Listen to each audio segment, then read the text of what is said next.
Oh, we're live. Hello everyone. Welcome to sure. Welcome to Shadowverse Super League, where we have great plays, for sure. And with great casting, definitely for sure. Uh, by me is Auto Aim. Say hi. Hello, hello.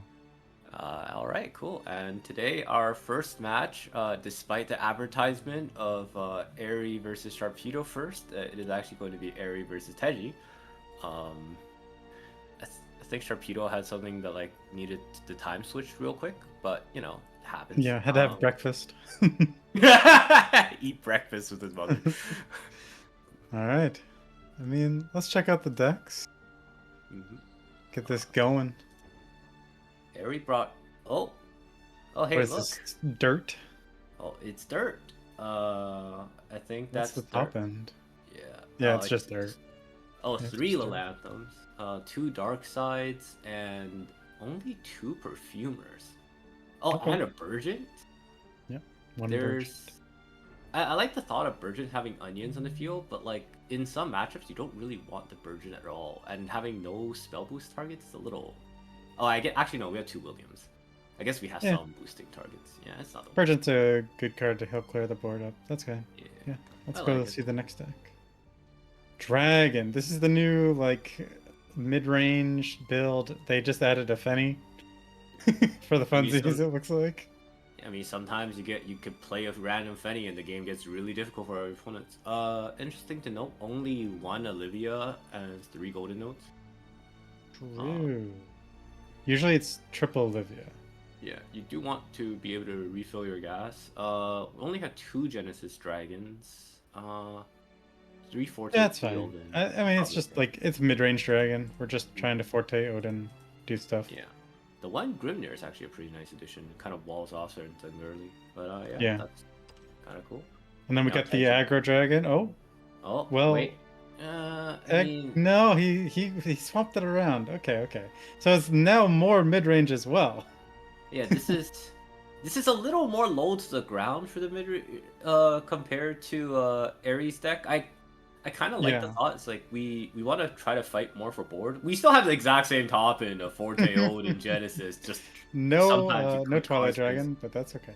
We don't need that. No Twilight Dragon, but you know it's similar to like the Sword thought lineup was like, oh, do I really want like 3 Amalias or 0? And yeah. Teji's thought is, I want 0. I don't need Twilight Dragon. I just need to hit face. And I like that. Seems good. I like it. The other deck is Wardhaven, of course. Wardhaven. Because he's a terrorist. This is Wardhaven players are terrorists. Prove me wrong. That's right. You can't. Fair enough. 1 Darkhaven, 1 Lapis. Shield Maidens, that's some terrorism move, I agree. No Cleric of Crushing. We have decided that Holy Shield Maidens is enough. Yeah, okay, that's a pretty cool list, and I think the players can start whenever. Yep. This is,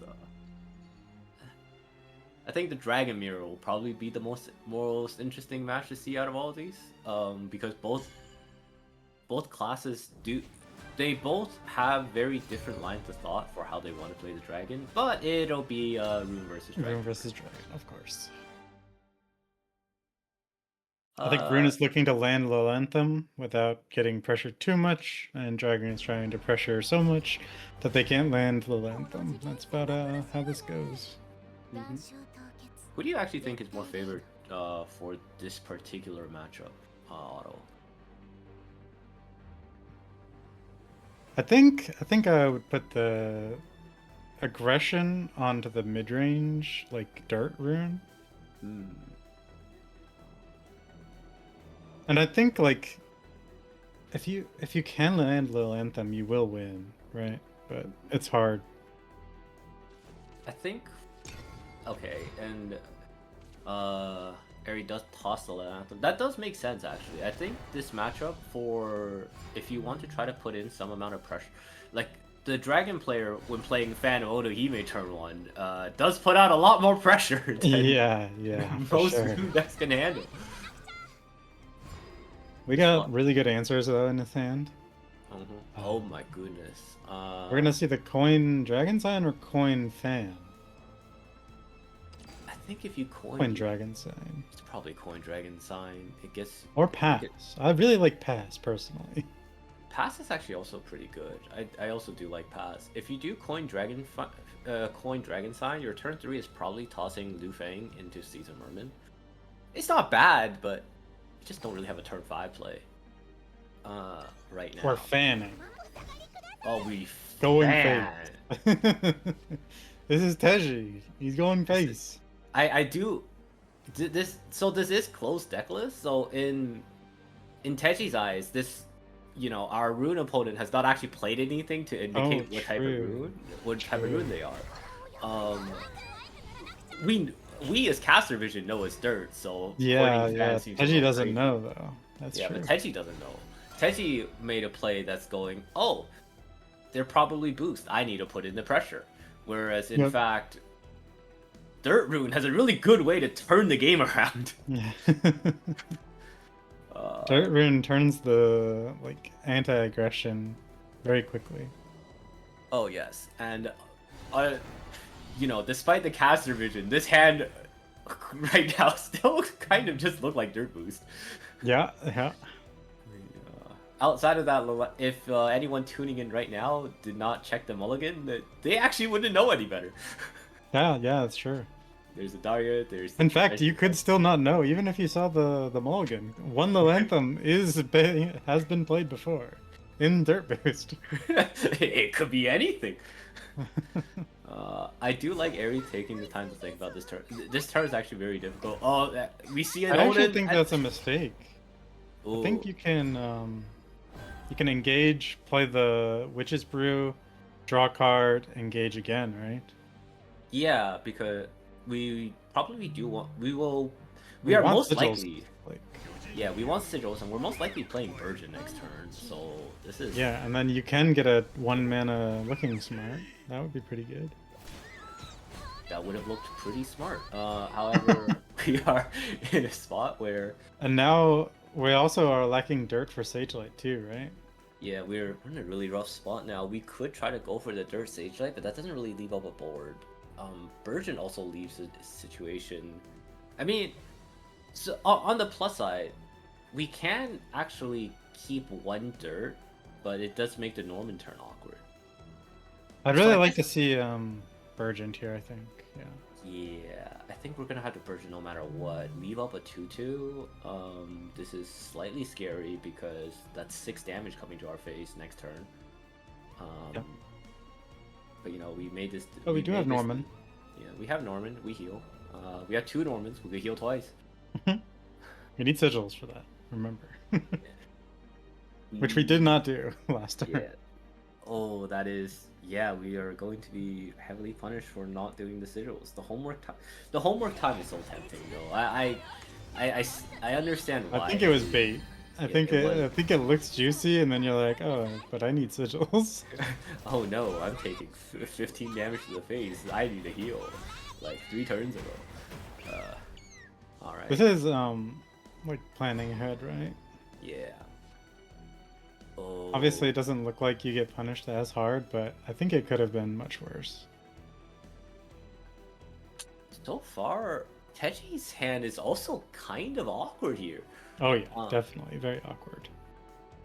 Like we could, I think we're from Teji's side. He probably wants to. The dragon sign's got to come out. I can see the trade in, and yeah, we're probably going to fan. Goodbye, the card that doesn't have storm. Our game plan is now very simple on Teji's side. We slam an Odin, we slam a Genesis, we hope. We hope. We hope. Yeah, we just goes Odin Genesis, I suppose, yeah.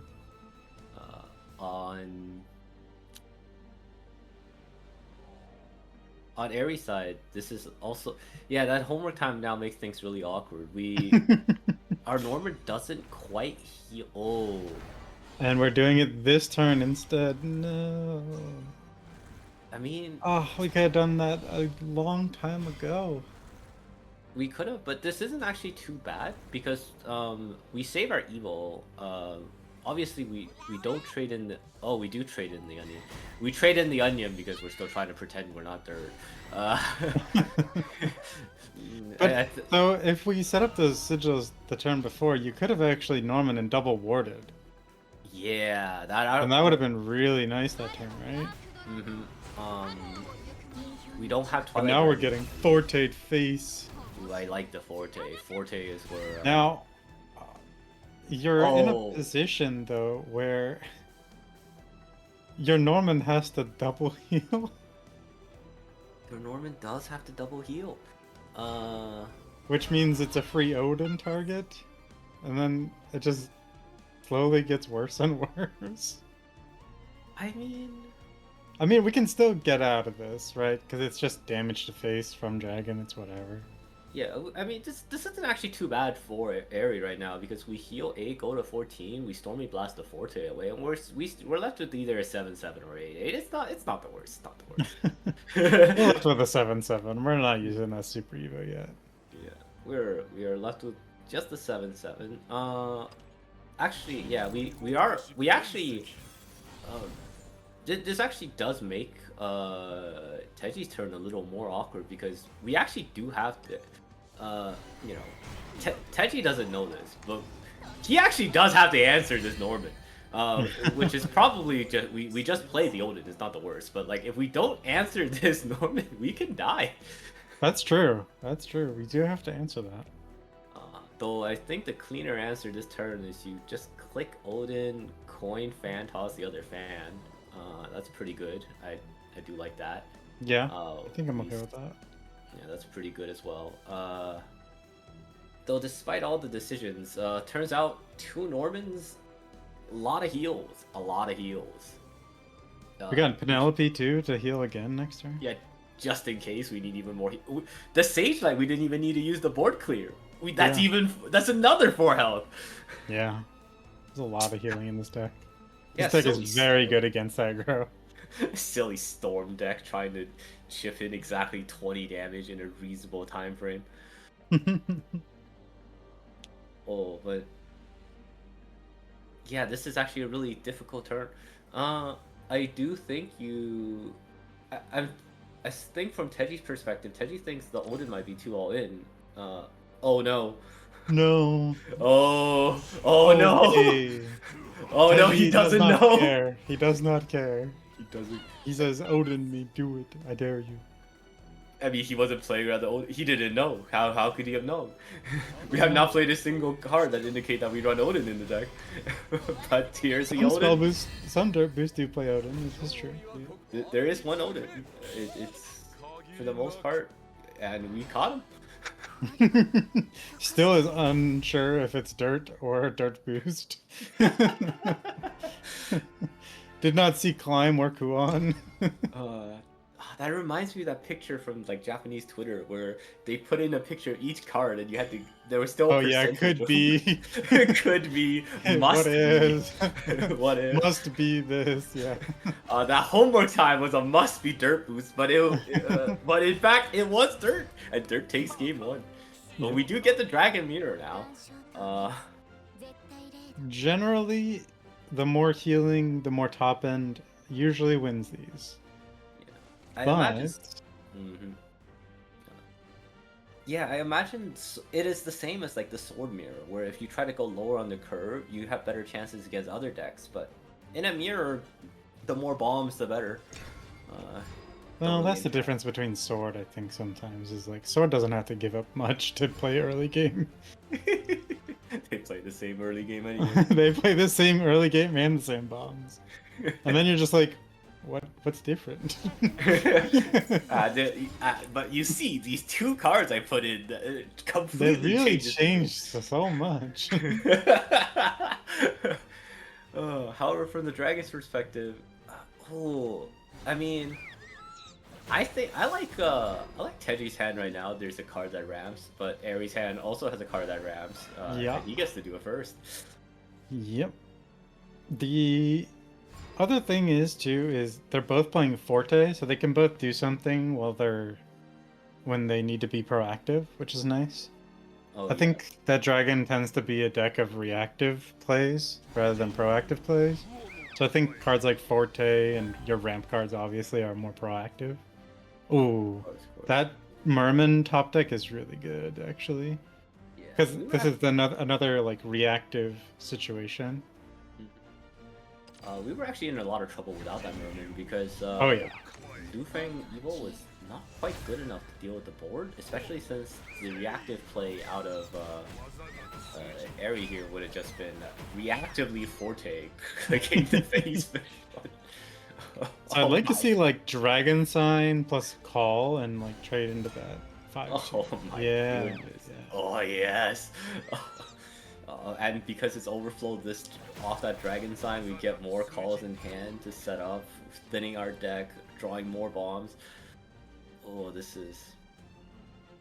Is this a Lu Fang Evo plus the sword?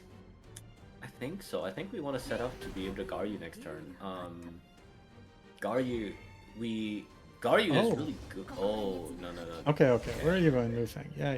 Good job. Good job. We might not play tonight. Oh, we do play tonight. I was Ooh. thinking, Hmm. yeah. Well, no. If the opponent doesn't clear, it's fine, right? Like Yeah, they have to clear something, so it's fine. we have to. Do they Now, have to? I mean, this hand is now. Do they just forte you?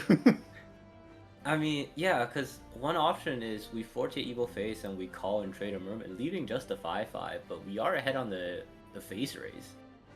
Well, I mean, quote unquote, right? quote unquote, that's actually really dangerous. Strike of the Dragon Knee would be like, as we see in Caster Vision, would be an incredible blowout, and adding in a Forte of a Techi's own. I do want to say though that Teji only has 2 Evos. I mean, He needs to finish this game with those 2 Super Evos. But like, we see Teji's hand. There's a Forte to Garyu. Surely that's enough damage. Surely. I disagree. There's Neptune. There is Neptune. Oh. We commit to Neptune immediately. Okay, wait. This card doesn't have an Evo effect. Only a Super Evo effect. I think from. Okay, never mind. I scratched my previous statement. There is now enough ways to push through. I mean, I don't think committing Neptune there is correct. I think we are playing like the reactive position on Ares' side, but. Oh. And now we go. We put the knife on the Forte. Make it big. It's a big Forte. It's a very big Forte. That's 9 damage. Ow, ouch. I mean, right, to be fair, so the oh top deck my. Odin. What a that's nasty, disgusting. what a nasty top deck. Actually, we do have like 6 guarantee heal in our hand right now because Olivia's 2. The call fetches a call, which is still 2 because of the Neptune's crest. At least the crest is just fanfare, and a golden node. So we can't. We're actually technically air quote at 17. So you know. It is a little hard to close out the game here, especially since this Odin is just such a nasty blowout. Odin call puts us at 12. We can't really die to any crackback, and then next turn we can actually Olivia and Golden Node at the same time to heal 4 and try to cheese out a win. But like at the same time, our board needs to be answered. Yeah, I'd like to see like Evo the Orca face. Spread your stats a little bit. Not super. I don't think I would super. I don't think you have super. Super seems a little bit too committal. I think we could have saved the super because I don't know if your numbers change. Do they with super? I don't think so, right? Forte is 8? Forte is 8. No, they don't change. No, I don't think the numbers change at all. I think it would have been fine just regular Evo. If we just I would like to say that Super Evo because we have Olivia and that almost always demands a Super Evo, so. Yeah, we also, and like, you know, if the game somehow goes on super long when both players play 3 Fortes, Twilight Dragon does have a Super Evo effect. Yeah. So, A not well known effect, but because it does say draw 3 cards. Draw I 3 do cards is a think lot of cards. I do think our players here are throwing away their Evos a lot. I'm not gonna Uh, lie. we have I decided think that this Neptune is correct, but we are now backing off of the other game plan. yeah, I mean we were kind of forced to Neptune, and when we were forced to Neptune, we had to play the slow game. And now that we played the slow game, we're out of we're out of Evos completely. Yeah, Uh, how do we deal with Twilight Dragon? This we is do not. this is not great. I mean, I think if I'm Airy, I'm feeling fantastic. Uh, Oh yeah, for sure. uh, I mean, it's still a little The alarming Call of the because Megalorca, Call of the Megalorca plus Lu Fang clears. that puts up no pressure. Uh, Yep. that I is don't think really you can put up pressure in this spot. you know without the super evil, we're losing that super evil, using our super evil so aggressive. Mm, I guess from Teshi's hand, he did feel like he had to all in, but oh, just the number of heal in Dragon is so much. Yeah, I don't know if all-inning in the Dragon Mirror is correct, like, ever. I feel like you kind of just throw out some Fortes, and you force your opponent to react, and then, like, your Super Evos, you just try to hope something sticks with it, you know? Oh my goodness, we're actually calling. There is no way you have a way to kill me. And that is correct. Uh, there is no way to kill No, you. no, no, he's dead. We have a Forte. Oh, we, Forte, yeah.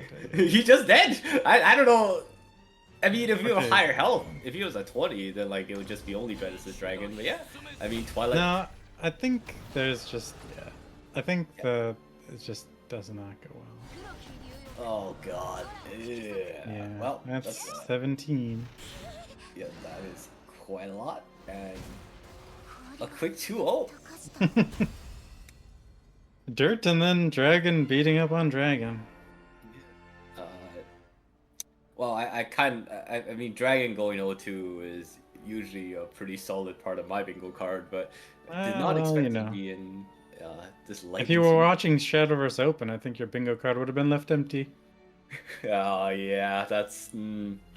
It did indeed go undefeated in that tournament. How does that make you feel?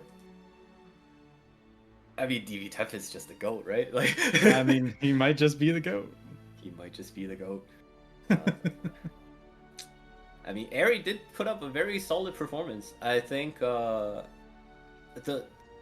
maybe the homework time didn't even look too bad in the very end, but Airy thought out his turns and generally played pretty well. I mean, Yeah, I think it is slight optimization though, right? You don't need to draw cards there. You have everything to deal with what they're gonna do, so. yeah, of course, of course. But yeah, congrats on Airy for the relatively clean 2-0 actually. I do think Oh, yeah. overall that was a very clean set. Oh yeah, definitely. Yeah. And Sharpedo is back just in time to. It's Airy versus Sharpedo. Let's go. Sure. Sharpedo, a very known rune player. Yes.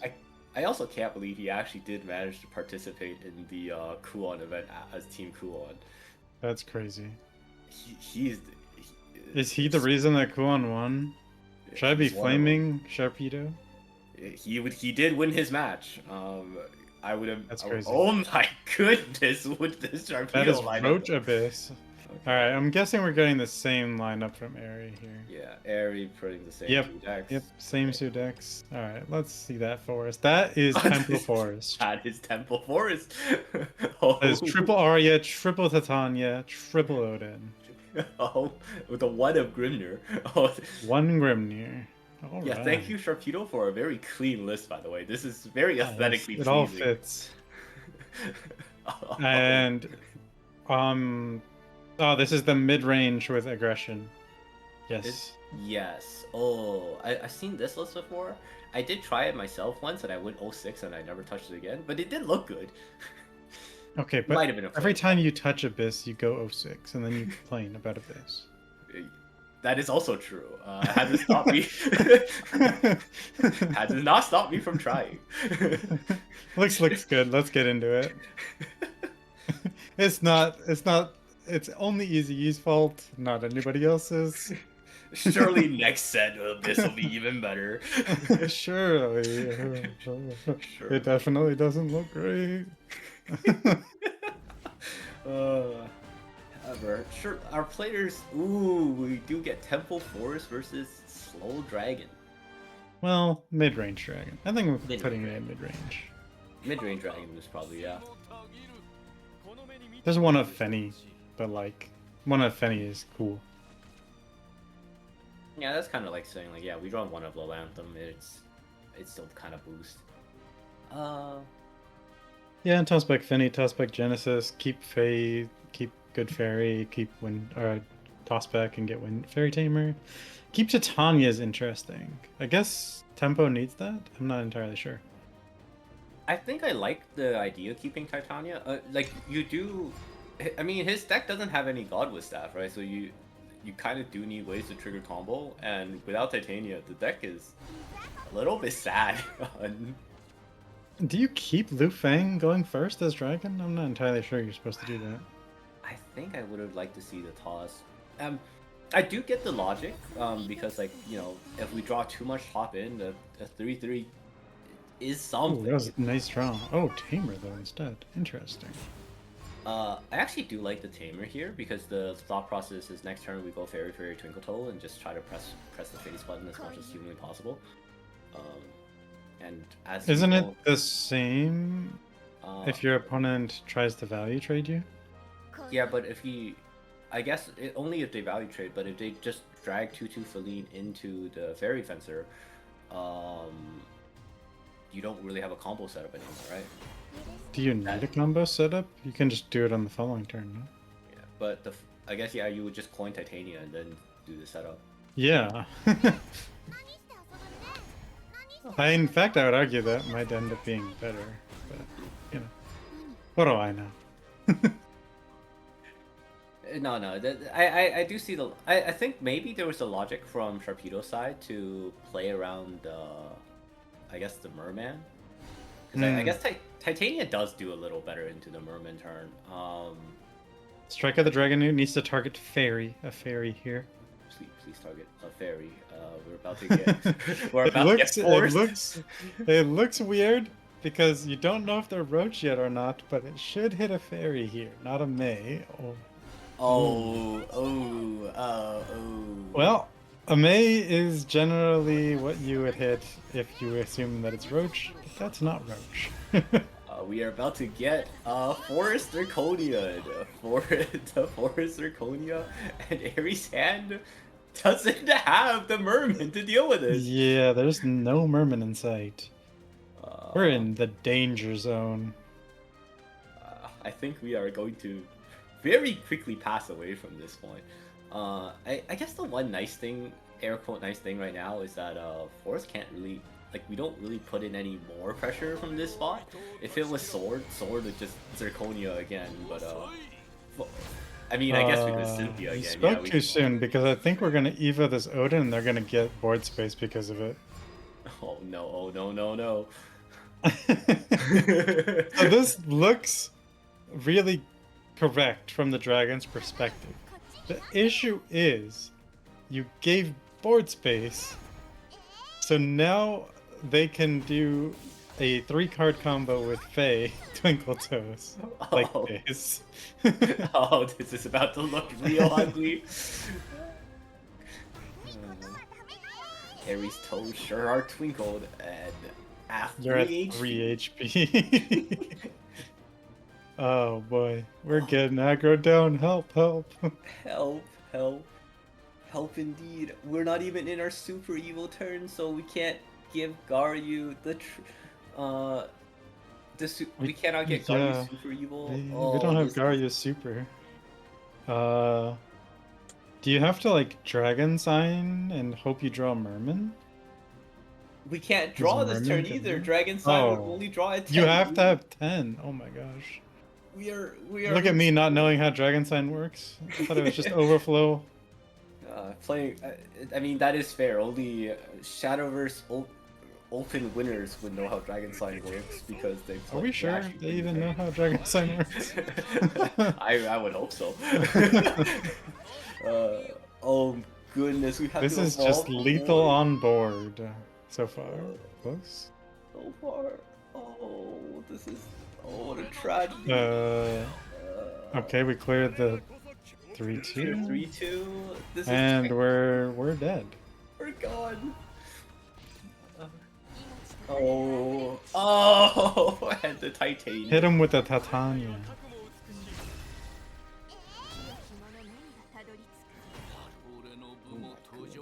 This was quite the beating.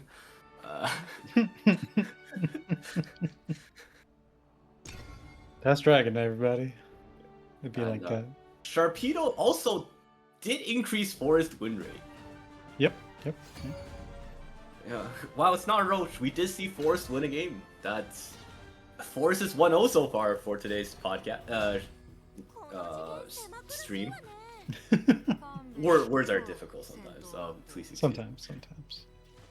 And now we have the definitely not Dirt Booster. And versus the more aggressive mid-range Abyss. I kind of like the more aggressive mid-range Abyss simply because you could play Cultivator, Ghostly Sorry, and this usually does some amount of mental damage to your opponent from your opponent trying to go figure out, oh hey, what is my opponent playing? Like what? Yeah, it does mental damage. I don't know about that. I don't know if it does enough 20 damage to my opponent's face, but them's the breaks. And again, Ares' hand. Which value is mental damage? Easy. Can we give it that a number? I will say it is less than 20. Less than 20. Okay, so it doesn't win you the game. That is a key point. That is unfortunate. I think the exchange rate for mental damage to face damage is probably worse than yen to USD these days. Oh my gosh, that's real bad. Though I heard the yen is recovering, so maybe mental damage is worth something in the future. Something. Speaking of something, Ares' turn looking pretty. I think this is one of these turns that we are probably thinking about what to do for the next couple turns because I don't really see any other play outside of just Melby. But again, the mental damage may have actually caused some tax on Ares trying to figure out what his opponent's doing. We are using the most time to try to figure out the curve. However, yeah, Sharpedo seeing the line just jams Wayla. Yeah. I think this is also a very interesting matchup of the players because Aerie during broadcast tends to be the one that takes the most amount of time thinking through his turns, and Sharpedo notoriously takes the least amount of time to think through his turns. I don't. Yeah, that's pretty accurate. I don't think it's too bad of a thing. I think especially when you're playing a more aggressive lineup, it is actually more useful to try to give your opponents less time to think about certain plays. If you give your opponent too much time, they can probably math out all the possible things in your hand, whereas you're kind of playing like a checklist mode on aggro. So, but you know, meanwhile we have a full house hand to stage light on Norman. Do you think this is aggro's worst nightmare of a hand to go against? Probably not, actually. It's like I'm looking at this hand and going, there's 12 plus another 8 plus another 16. We have like several life bars worth of healing in our hand. The real question is are we using it for healing? Yeah. Oh, I actually think this is a really big decision turn for Aerie now. Yep. This is what the decision was for on turn 2, probably. Which I would have liked to see us think about our turn 3 a little bit more because of this turn 4. I think there was actually a better setup for this turn. Oh. because now this turn setup doesn't look very clean. I think none of our just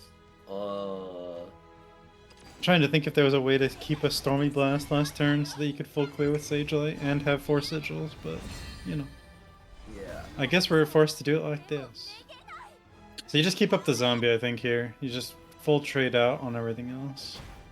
Yeah, I like that. Trading the zombie doesn't actually prevent any extra damage. Don't trade zombie, trade the 1/1. There you go. Yeah. And now we only leave up a 2/2 that does another 2/2. I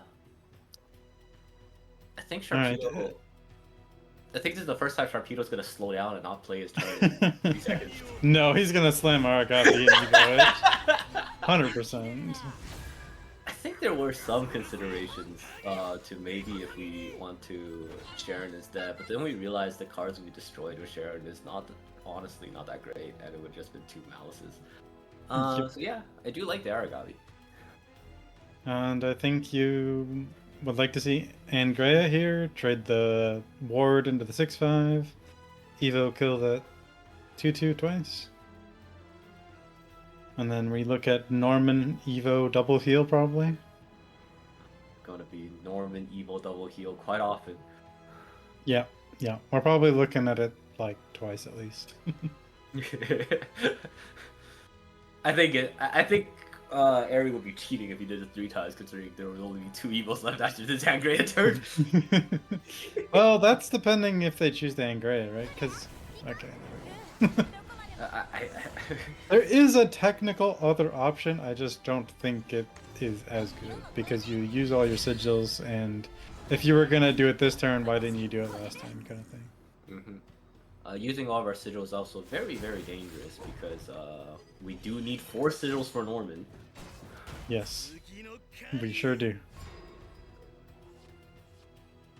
Oh my goodness. Alright, Aragavi, Evo, and a ghost. Run it back. Yeah, I'm so down. I'm so down. Oh, we're doing it. I think Sharpedo took a line, thought 2 seconds about should I play a Sharon, and then went nah, then just slammed it. I like. We're just aggro abyss. All right. All right. Show me Norman double heal. I think Ari is. I mean, there's not really that much to think about going into turn. I guess for Aries here, he's probably thinking about like what to do for turn 7 because like.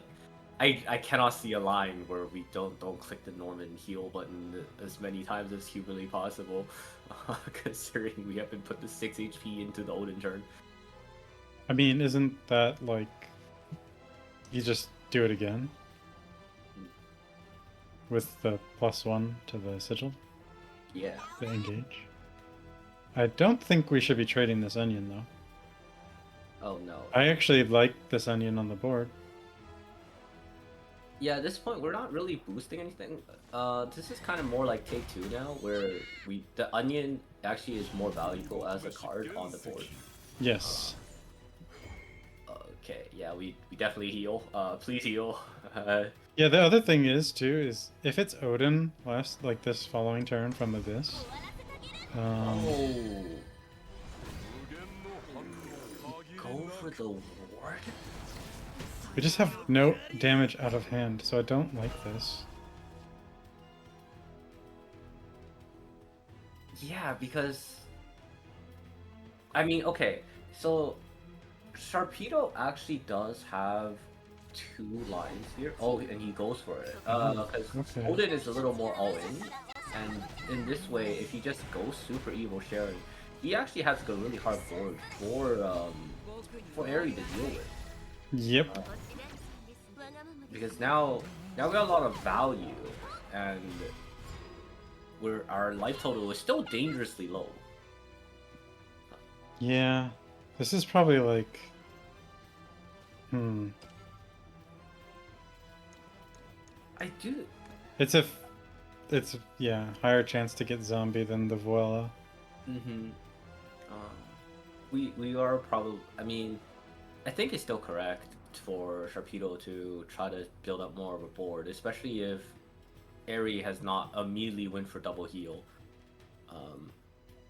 again, Sharpedo still doesn't know that area is actually, in fact, not spell boost. I love to point this fact out on our broadcast because we, while the deck lists are open for our broadcasters, it is technically closed lists for the players. Yeah, I was gonna say, I think I'd like to see heal this turn. And we're probably going to heal again. Stuck in a heal. And we're just full clearing, right? Oh yes, please full The real clear. question is do you +1 to play this Stormy Blast? Oh, Yes, you do. We do. We want to. We do want to put a clock. Yep. Which is where I think that. Oof. Okay. Oh no! Oh no! This is actually really dangerous. We can't lose the game here, Sharpedo. We didn't think this through. We can't lose the game here. Ah, never. He's just so Never good. loses there. Never loses. Oh my goodness. Okay, now it's flipped, and it's really hard for Rune. Oh, committing This that is story really bad for Rune now. How do you clear this serve? What's your answer to this serve? What's your play? Oh, Aries not having that Stormy Blast commit. Oh, because if we still had that Stormy Blast, we actually still had a way to play this game. Yep. He went for it going, I could draw an Odin, and there's no Odin, there's no clear, and it's looking like Sharpedo's about to take it. Oh, we're healing. I mean, I guess actually, yeah, we could just... Okay, heal is interesting. I mean, we're not... Are we dead? We're 19. Oh, we're dead. 19, 13, 17, 8. We're technically not dead. Does the serve change the map? Yeah, I think the serve is... We're technically... Wait, does serve not change the math? You have ghost plus serve. Oh no, we had ghost plus money. Okay, we'll do it. Yeah, no, we are dead. It's Odin plus mummy. I was like, wait, what? No, we are dead. We are dead. I was like, Odin Ghost is technically not. I don't think healing mattered there. Yeah. That much. But yeah. I mean, technically, healing was better than Dark GG's. Sharpedo wins it 2-0. Congratulations, Sharpedo. That was. Thank you, Sharpedo. Also, blazing fast games. Yeah, very quick. Hey, this time we might be on schedule this week. Oh man. All right. Well, I think that's it from me and Easy E. Yeah. Our next match is going to be Sharpedo and Hapu, and the next casters are going to be Eri and Teji. So. Yeah. We just saw them play in the first match. They'll honestly, they might even get a few minutes to talk about their first match. Canada. Yeah. I still cannot believe Eri got away with the entirety of both games, not revealing that he was in fact dirt. Dirt all along. Dirt all along. But yeah. All right.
Alrighty.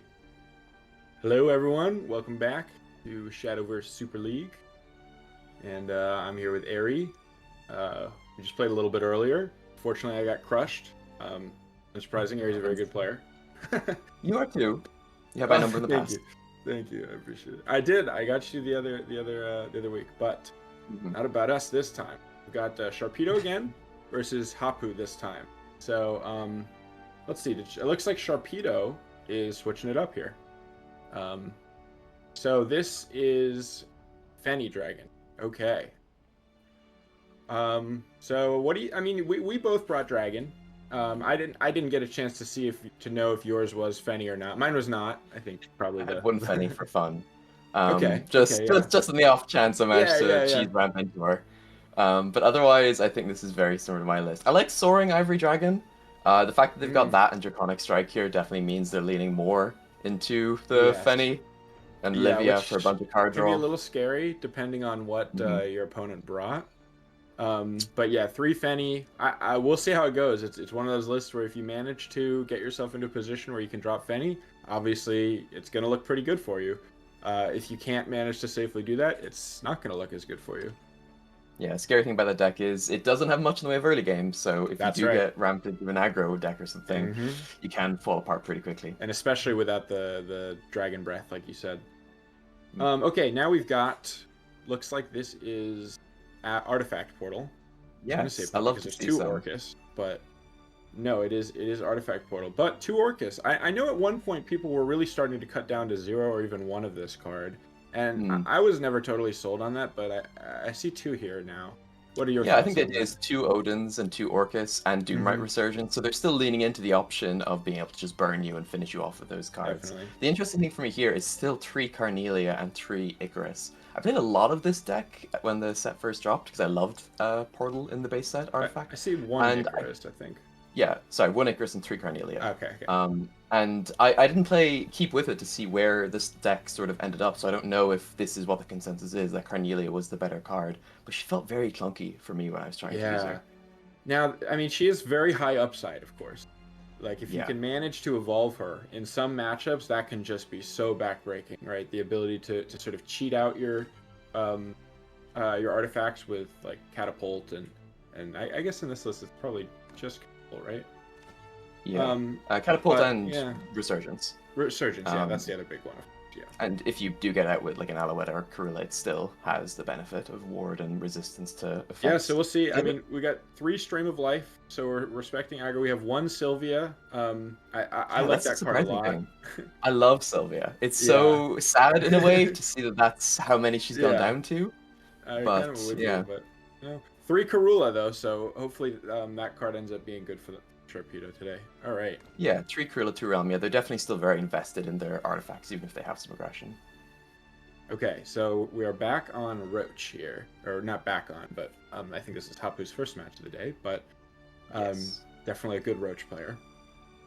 For standard list, only 2 ambushes though. Yeah. I'm not a Roach expert. I know a lot of people were on 2 Carbuncle. I don't know if maybe people have gone up to 3 as a consensus. And we have 3 Fairy Fencer here, which I think people have also gotten more and more appreciative of, right?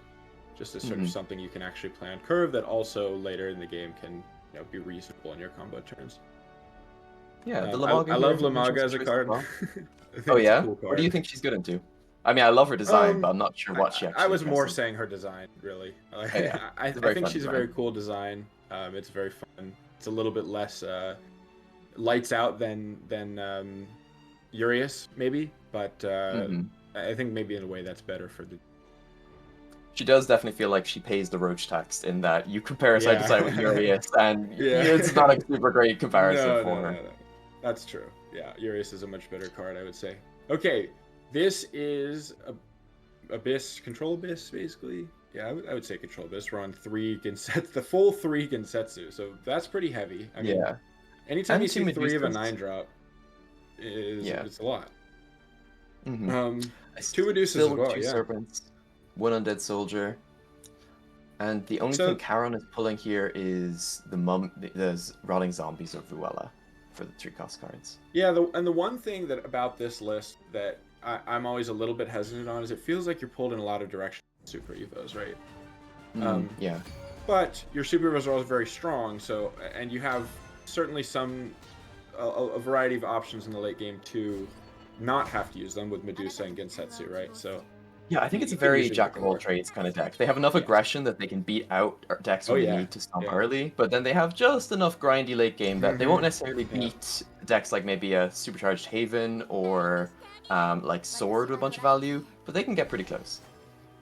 Now, interestingly enough, I actually think the matchup pretty good for them into Haven because they have I guess pretty they good ways can to clear your Aether boards with Gensetsu and even just Medusa, right? Yeah, for sure. But you So we definitely see Stream of Life, Media getting value here. makes sense. Trading Yeah, two I think I'm drops. pretty happy with this line. Soiree is a good card. I'd like to see that. So immediately goes for the +1 play points on 1. Interesting decision, I guess. I mean, doesn't necessarily even know at that point what you're playing into. Yeah, it's strange for sure, especially with this hand, given that you've got quite a few good options for things. Maybe to there play. was there an artifact recharge played? Yeah, there was. Yeah. Okay, so then you would turn up did that know, list. yeah. Okay. I suppose artifact decks usually don't have an answer to a 2/2 on 2 out of hand so easily, but Stream of Life is the one. Yeah, that's the one, and it's a good one. It Yeah. certainly advances your game plan while removing something. It helps a lot. So awkward turn here. Yeah, this You can one's summon not the Y. feeling awesome, but probably have to just. Yeah, it clears the board. Yeah, if you're it does. assuming Yeah. if you're assuming this is like an aggro matchup, you're pretty happy, I think, to just be stable. Go into turn 4, you're basically at full health. Yeah, I think coining out a 2-drop on turn 1 does make you think like, oh, maybe this is aggressive. But it was Phil Dow, which is not, I think, usually played in large numbers, at least in the aggro business. I think Phil Dow's super hard telegraphs that it's a Charon deck, Yeah. because that's kind of what you're playing him with. Right. Classic Alouette. Probably putting out more draw with it for Y. Yeah. I think this is definitely one of the few matchups that sort of a more aggressive Abyss line does struggle into. I think Artifact Portal has a lot of bad matchups, but this is one of the better ones. Aggro Abyss or this Control Abyss? A bit of both. Yeah, I think that's reasonable. Certainly you can get, I mean, there's not much they can do against your Masterwork artifact at the end of the day. You can kind of lock down the board and just keep clearing things. Yeah, now we know looking at this hand, we've got options of Sylvia into Odin, into Orcus, and then at any point you can toss in another Catapult or Stream along the way. Whole litany of answers here. Pretty tremendously good hand. And this is, to me, this is just showcasing the value of Sylvia, right? Because it's gonna look good when it comes down, and it does so many different things. Like, we're not against Control Abyss, or Control Abyss, or we're not against Aggro Abyss. Let's see if I can talk today. But it's still gonna be able to draw us 2 cards if we want it to.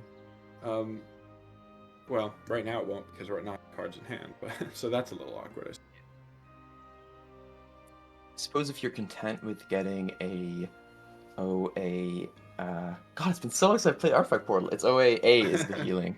They could drop a Catapult and fuse into that to clear up a spot in the hand. Leaves you at 4 mana. This is the other thing I was thinking. You can use the puppet here, and then you have options. Do you want to just throw the striker in? Like, do you think it's gonna go long enough that you want to do that, or just spend the Evo maybe and be happy with that? I think this is better. Interesting. They commit to 2 strikers here. So what are they gonna make? Isn't this just incorrect? Well, yeah, burning. I would say burning the card is probably not ideal. Am I wrong? Would they have? Because if they'd done it the other way around, made the. I guess you would have made another beta 5/3 if you fused the 2 strikers. That's not good, right? Yeah. But I don't know. I mean, against Control Abyss, maybe it's fine to just have the 2 5/3s. You know you're gonna have infinite board clear, and you Well, just no, they say, could have okay, made the matchup's beta long enough. They could have made the beta first, right? Oh, you said right. They didn't. They made the second striker, which they didn't have to do. Yeah, you can tell I haven't played much Artifact Portal. I used to love this deck. It's my absolute favorite deck in the game. It's a very cool Portal is one. still like far and away my most played faction, and I haven't Oh, yeah? touched them in this set. Yeah. It's I'm a very hoping cool they'll be good faction. again in a week. Yeah, I love them a lot. I feel like I've also been, not to take us too far afield from the game at hand, but I've been a little bit impressed by even Puppet Portal lately. Like they struggle in some matchups for sure, but the deck has some play. They are one of the fastest decks in the game, and Orcus is Yeah. a body that does It's a resist scary a lot card. of very common answers. Very So true. they are still Very strong. scary card. Yeah. But I think they're You very definitely have reliant on to. being able to kill you, and they're very limited. Yeah. If you can heal, Yeah. you can kind of negate them. Yeah, and I think that they certainly rely on Orcus, drawing the card Very Orcus, heavily, yeah. right? So here we've got Abyss looking like they're a little bit out of steam. No card draw on hand, and no card that costs more than 3 mana. Yeah, this is not the hand you want against Artifact Portal. No, they have the And Evo advantage, especially- and they're probably going to spend it here to clear the board. Then your Doesn't options feel are pretty great rough. though. It just No, it does not. It's just not exciting. Now you do still have with this double voila, you always have to remember, right? Like that plus the mummy is 9 storm damage, right? Yeah, but I think you have to give up on ever killing the face. The second I think you don't play the mummy here, I think you're understanding you're not beating them before they hit mech. Yeah. Once you see this Orcus comes down, you're on the back foot.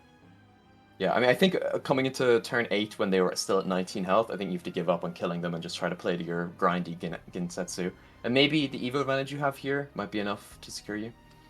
At least you know that they are currently a little awkward at out-of-hand damage. This Ramia can represent, what, 4 if she's supered? But that being said, this Orcus is not easy to clear, right? You can clear it, but it's... No. Because you can't fill that one. No. Unless you... I feel like this has to be this plus the Razor, or excuse me, what is it? Well, they can slam these Rage of 2 into Sturgeon? one. Okay, right. Fair enough, yeah. Or even the Ghost. And then Yeah, so that's better, I suppose, yeah. Okay, so navigated this to a decent board, but not a very pleasant life total. No. So Realmia... Oh, they immediately stream. Would Realmia have been able to comfortably clear this? You summon... I didn't really have time to think about it. OAY, they would have cleared those. You could have left up the skeleton, or you could have evoed Realmia, or done something else to clear it, but... I mean, I certainly like... I suppose keeping Realmia lets you threaten lethal. And now we say, look, we're making the Masterwork artifact next turn. We're gonna have to do something about it, and it doesn't look like there's anything that can be done about it. For sure. If they put up too many wards, you can simply burn them to death here with 2 OABs in hand. If they don't, well... And what wards could you even put up that get out of range? Yeah. I don't think there were any in the deck. I think realistically that are being played in Abyss at all. There's the silver 4-drop. That's like a 3/5. I guess you could if you were playing that. But no, I think it's very, very difficult to not be dead there. It is unfortunate that the Abyss deck didn't draw any of the more top-end cards, but it's also kind of the risk when half your card is aggro, half your deck is aggro. Sometimes you do just draw the aggro half. And a nice little flourish, I mean, intended or not, by not actually putting any followers on board, you don't allow them to heal at all with Cerberus, right? That's true. I mean, you don't allow them to bring back the, you don't allow them to bring back the healing follower, at least. Now here we've got the Fenny deck versus the Roach deck. I certainly feel like this should be Roach favored? Because surely the Fenny deck is a little too slow. I can't imagine. And we're seeing, it looks like Dragon's going first. They're early, they do have the Dragon sign. I'm not used to the alt art. I don't have that one myself. Yeah, we saw this Y last game and now we're seeing Dragon. Maybe they played these 2 decks so they could rep the 2 card styles. Right, yeah, true. Okay, this seems pretty clearly a face. Yeah, no respect here for any aggression out of the Dragon. No shot. Although interestingly enough, I find this a very difficult. If it is truly aggro Dragon, I find this to be a tough match for Roach. Yeah, I think this is the line I would have gone with as well. It feels sad, but I think it's probably the best use of your resources. Okay, Dragon sign. They either have to leave this up or they have to not Dragon, right? Yeah. Either way, you're pretty happy. We're going to Merman turn here, which should at least let them answer. relatively. We are easy though. I whenever always feel like watch it whenever I constantly. play Dragon and I ramp into Merman on turn 4 going first, I'm always like, "Ah, but I really wish I could my evo God. this. That's not a That lot is of value, unusual. That 1 damage may come back to win it. I mean, you I do feel have like the Carbuncle, you do have a Roach already. Your yeah. hand's a little thin outside of that. We probably want to get a draw off this Lily. Yeah. Yeah, it's hard to imagine honestly that the 1 damage on Roach is better than having a second Roach in hand. Well, But it might be. now it's easy to imagine. Yeah, now that world is a little easier to picture. Yeah. Now I can definitely. I don't remember. I was going to ask, does this? I don't remember if this dragon deck runs Neptune. I assume it does, and then she's on Yes, top of the deck. I think sure. Neptune comes down here. Things actually look very difficult. This forest hand has not drawn well. No, this is not Like, equipped very to light on do resources. much of anything. You know, it's a very bad board state where it looks like the ramp dragon card is beating you down. Yeah. And with So- Olivia and Neptune and Fenny in hand, they have all the means to heal and set up their win con. This is one of those like interesting things with Roach is that like if I named off every card in the Roach player's hand right now, you'd be like, that's a good card, that's a good card, that right? Like these are all good combo cards. decks. But we kind of need some of our other good cards right now. Yeah. Again, the duality of Roach. Half your cards are Yeah. good at killing the board, half the cards are good at killing your opponent. That's right. Sometimes you need a little column A, sometimes a little column B. So how do we do this? I mean, we can certainly clear this, but I would love. I mean, kind of like to get another Evo on this Lily, just because like. Yeah, you're desperate for keep- card draw.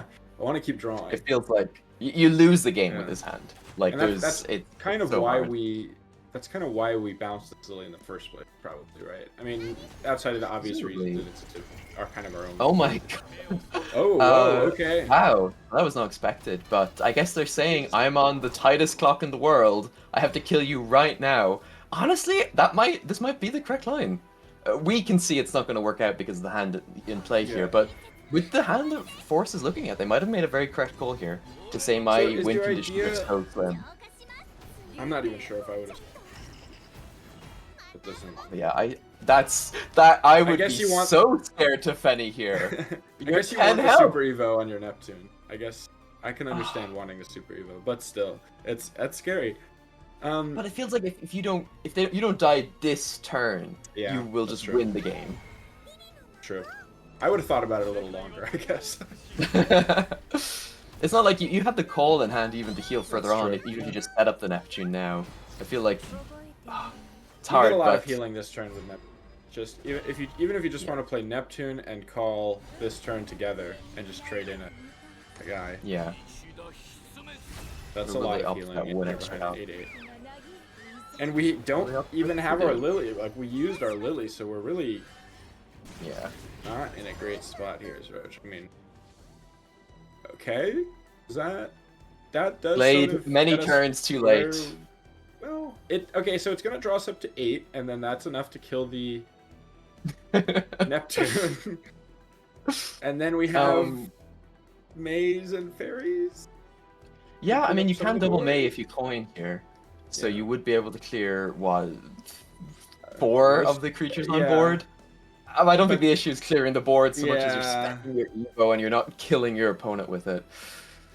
I'm not sure what else you can do there. You can't realistically. No, no, I mean, it's can you always- board lock them? It doesn't look good, but could you? Let's think. Oh. 13, 15. No, they have exactly 15 lethal damage if you effect? board lock Yeah. them. Mm. So you don't even have There's that as no an board option. there. Yeah. No, you always have to glade here. It just feels like it's too Yeah. late to win the game now. Because if you are at 1 more health, maybe there's a world where you're just like, well, I don't know. Maybe next turn I can kill them through the. But I don't even. Okay, so this Lily's is coming quite down. clever. Now You- this actually looks good. Because we drew Yeah, that it's Lily like- off the glade, right? Yeah. So That's that was a quite good sweet draw transfer. for sure. Luckily they had the time Okay. to pull it off.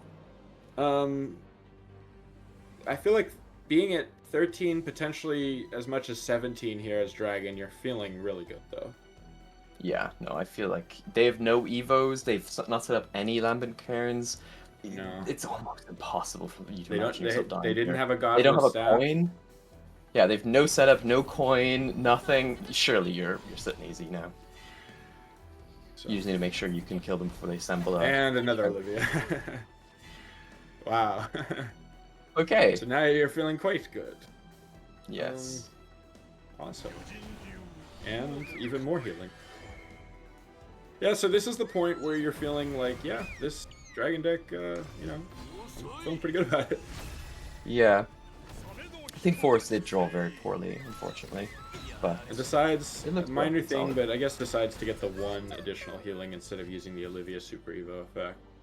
Which, fair enough. Yeah. I mean, I think you're so far ahead on board at this point. There's really no way they kill you other than just OTKing you here, so make that as difficult as I think possible. it's very reasonable. Especially with how roach damage adds up. Often the 1 health does matter. 19 to 20 is a reasonable difference. I mean, we're gonna see some last gasps of,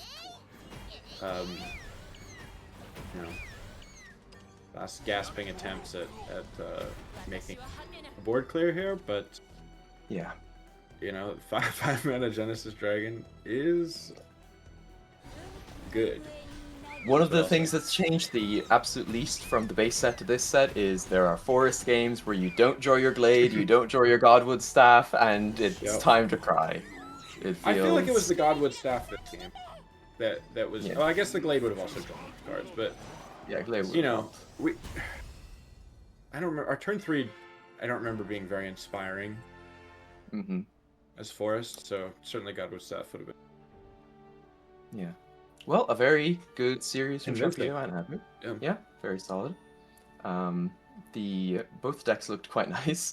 Though I think Portal had a favorable matchup and Dragon probably didn't, but they managed to pull it out regardless. So good series from both players. I think I'd agree with that. Yeah, great series from both players. I'm always happy when Roach loses. That's the end of my caster bias, I promise. But unfortunately, I have been one of the few people to actually contribute to the Forest win fund in that I lost to it earlier. But they didn't. If they had Roach, I didn't see it. They didn't play it against me, I don't think. So no, I don't think they did. Yeah. I lost to a Tempo Forest, which is perhaps more embarrassing. Well, you know. Yeah. I've lost to plenty of things on ladder that I won't repeat. Yeah, it happens. So next up, who do we have coming up? I believe it's we're getting Sharpedo staying on, and Otto coming in. Yeah. All right, that's exciting. Okay. Yeah, I wonder if they'll bring similar decks to last week, or if we should expect to see something new here. I feel like I see a lot of variety from what Auto brings, usually. And Sharpedo, I think, so far today has brought different decks, right? Two matches that he played. Yeah, I believe so. So, I think we got a good chance of seeing some interesting stuff. I don't know. I don't know if Sharpedo has a third line ready to go. We'll see. Yeah, I guess we'll see.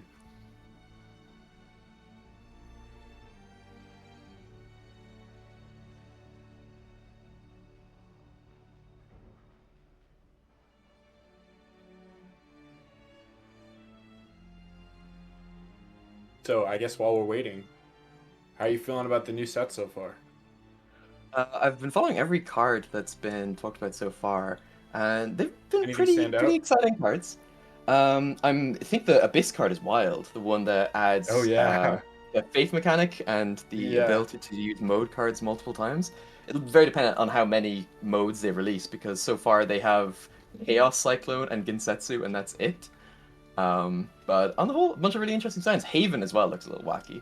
I'm looking forward to it. Okay. Yeah, the Haven stuff's kind of interesting. I agree. I think the Abyss card seems pretty crazy. Even just with Ginsetsu, like that is an insanely powerful card to play on turn 9 with that effect active. No. It's just so backbreaking. It's like yeah. So it'll be very, very cool. Here we've got Sharpedo does indeed bring new decks. He is rocking Rune now, with fairly standard spell boost, it looks like. Snowman Army inclusion, 2 Flames of Chaos and 1 William. I think this is kind of where people settled overall. Snowman Army. What do you think about Snowman? I know you play a lot of I've Rune, never right? played it. Yeah, I've never. Actually, Rune is my least played faction because I never touched them in the Really? base set. Yeah, I've Interesting. played them in all my tournament games though, which don't count towards my profile, so I don't know exactly how many games I've played. And I've scrimmed a bit with them, but Okay. ladder-wise, my least played. But yeah, I like the card. I've never played it because I don't Cool. personally like its vibe, but I think it's very Yeah. clever in that it can be good in the mirror and to board like other factions. And Yeah, I'm then not. It doesn't excite me. I when I played the base set, I didn't even like it. But then this a is an interesting sword list. fairly We've got 2 tentacles. yeah, 2 tentacles. This is very Pretty similar cool. to the list I run. Actually, no, there's a fair few distinct differences here. 3 Hand of Wars is what really stands out to me as something I don't see commonly done. 3 Though Hand the of two War, Ravaging 3 Tentacles, you're Quick right as well. Blader, and 2 Yeah, tentacles. So yeah, some aggressive inclusions here. I think for that sure. it's probably kind of matches Sharpedo's style. You know, he hmm likes to play quickly, so I could see this fitting the bill. Yeah, I personally love and will stand by the 3 Quick Bladers. I think they actually help the consistency of the deck so much. It makes going Hmm. first with Zirconia so much better. It's Oh, really it's so good with backbreaking, Amelia, yeah. Gildaria, Olivia, Hmm. even Amalia sometimes. Like, it's good Yeah. with practically every card in the deck. So I think it's very versatile, even though it is seen as like an aggressive tool. No, I think I'm totally with you there. All right, so on the other side, Three also 3 Quick mages. Bladers, Yeah, 3 three Quick Luminous Bladers. Mages. Did we have 0 on the other list? Coachwoman, I believe so. Luminous Mages? Oh, wow. Yeah, I think so. I didn't notice any anyway. Yeah, Yeah, you're no right. Luminance. Completely missing. Um, So the inclusion of Coachwoman is interesting. I don't personally like this card very much, but it is very Mm. resilient. And against probably more Yes, the aggressive like that is aggro true. based lines and whatnot. Funnily enough, it's a card that, obviously folds off a crater after the early game in terms of how valuable it is, but then becomes kind of valuable again if you play it on 10 with Amalia. It's one of the best synergy cards with Amalia, funnily enough. Yeah, Um, that and Luminous Lance Trooper are both great with Amalia, right? yeah. So an That's very interesting interesting, card. yeah. Yeah. Yeah, 2 Odins It's here, so but not only having 1 Ravenous Tentacle. And we have the 1 Uraeus, it looks like. Assume yeah. that's 1. Your ace is fun. A fun deck, I think, on the whole. I like Uraeus, I And think. then Well, I I think love the card's Urias. strong, I'll say that. Yeah, very, very silly card, Silly. but Yeah, that's a good fun. way to put it. hmm All And right. here, fairly standard, very similar to the list we had earlier. Yeah. Extremely similar, in fact. I think the earlier one lacked a Grimnir, and maybe this one has also 2 Medusa. I think is the only difference from the deck we saw earlier. This one has 2 Odins plus 1 Grimnir, and everything else is identical. It Oh no, might. Mukon wasn't present I was earlier gonna either. say I think I don't remember seeing a Mukon in the other list. Yeah. I Um, think this card's good. Maybe it's because I love I agree. playing Lelanthum, and this card is the bane of Lelantham's existence. But I think Mukal's really solid. It's good in the I Haven agree. Ward matchup as well, which Yeah. probably completely sort of Yeah. Yeah. forestalls this Blows that deck open. normally. Yeah. Yeah. Yeah, I cool. agree. I Across the board. think Mukon's a good card. I like the one of inclusion. Yeah. I'm a fan of that. I think if I were gonna play this list, I would have 1 Mukon. Notably, Charon has an additional thing it can pull here in the form of Grimnir. So it's got Rotting Zombie, Voila, and Grimnir can potentially pull out of for 3-cost cards. Yes, that is true. Alright, so we see the spell boost versus the sort of aggro mid-range Abyss. Oh, I missed there was an Arcane Eruption. I've actually been playing I think around it with was this card 1-0. last week. I think this card is more legit than I experienced. This is Really? a base set card, right? Yeah, I completely Yeah, wrote it it is. off in the base set Yeah, because yeah. it's so kind of awful. But just in the context of our meta, a 4-mana card that just wipes your board of all the trash aggro stuff your opponent is throwing at you, I think it's actually quite good in practice. Especially will if you're running say- more into dirt, and the cantrip element of it is often coming up useful. Yep. I will say there are plenty of games where I'm playing against Rune and they have 4 mana and I'm like, oh boy, I really hope they're not playing Arcane Eruption. Like that thought goes through my head probably more than it should. So Yeah, probably more than is justified, to be sure. more than it's justified, but it does sort of, show the Yeah, at point least of it like, makes a yeah, point. this card, Yeah. there is more often than you'd think, it actually just kind of wins the board, or not. Yeah. It does what you need to get to your turns where you can. Yeah. I think the part that's a little clunky about it is that this deck doesn't generate that much dirt, so sometimes going down the one just for the draw can make your Normans and Edelweiss if you run it, or even Sage Light's a little more awkward. But on the whole, I think actually it's a surprisingly solid card. Yeah, I would agree with that assessment. I think so far things are going pretty standard. Abyss have not been managing to let anything to the board, but sadly we didn't get to see an Arcane Eruption blowout, which I think is quite a bad sign for Abyss, that it wasn't even justifiable. Yeah, I would agree with that, and I don't think I wouldn't expect this to be particularly close from this point. I could always be proven wrong here, but just looking at these hands, I'm not seeing how this is going to pan out well. Now this is kind of the turn where you do have to be able to clear this Undead Soldier, or things are not going to go. They might start going downhill quickly for you, but it's not going to. Arcane Eruption does do it. If you play it with the 2 Stormy Blasts, but surely And is what we're going to see here instead, because it's more reasonable. Here we go, the iconic Runecraft card, Bane of... The second coup on here is also nice. It means that next turn you'll be able to curve into it and still have your remainder one for the kill shot on 10. Yeah, you're sitting there pretty right now. Yeah, for sure. As the Rune player. So let's see what I believe it's auto aim on the Control Abyss right now. Yes. That is, yep. So it's a very awkward hand to play around with. Again, it's these aggro pieces that are tying the deck down when it doesn't go into a matchup it wants to be all that aggressive into at this stage. When I first saw this deck gain popularity, I was really unconvinced by it. The fact it feels like it doesn't have enough late game to contend with decks like Rune, or enough early game to slaughter them before they come online. But it's been respectable over the last week or two, and it's gotten good tourney placings as well. So I see why it exists. Yeah, I mean, I think that your hope here. I mean, this makes sense. Yeah. Yeah. I mean, it's a bad day when you're getting beat down by Rune. I think that it's just always going to be very, very difficult to play any sort of controlling deck into Runecraft, spell boost Runecraft, just because about that. Just because the nature of their deck, right? They have a very, very hard win condition on turn 10 potentially with having Call of Cocytus if they draw it. Even if they don't, their control tools are extremely strong. They have Dimension Climb if things get to a scary spot, right? And it's a hard deck to ever imagine. A lot of healing. Yeah, that's what makes such a versatile deck. And for sure. You can't exactly know what to play around as well, because it has so many different options that they can tech in. Like, are you going to play around Arcane Eruption in this board state? Most people wouldn't be, and that's why little additions like that can come in big. Yeah, it's very tricky. Again, like you said, they have a lot of things they can play, and sometimes you can't play around them at all. And generally speaking, it's usually almost impossible to play around their best options. Things like Anne and Greya are. It's just very, very difficult to set up boards that don't lose to that card. So you do what you can. We do have some Cerberuses here. Maybe it's time to start slamming them, or maybe we want to just Super Evo this mummy face. That is actually a little scary for Rune.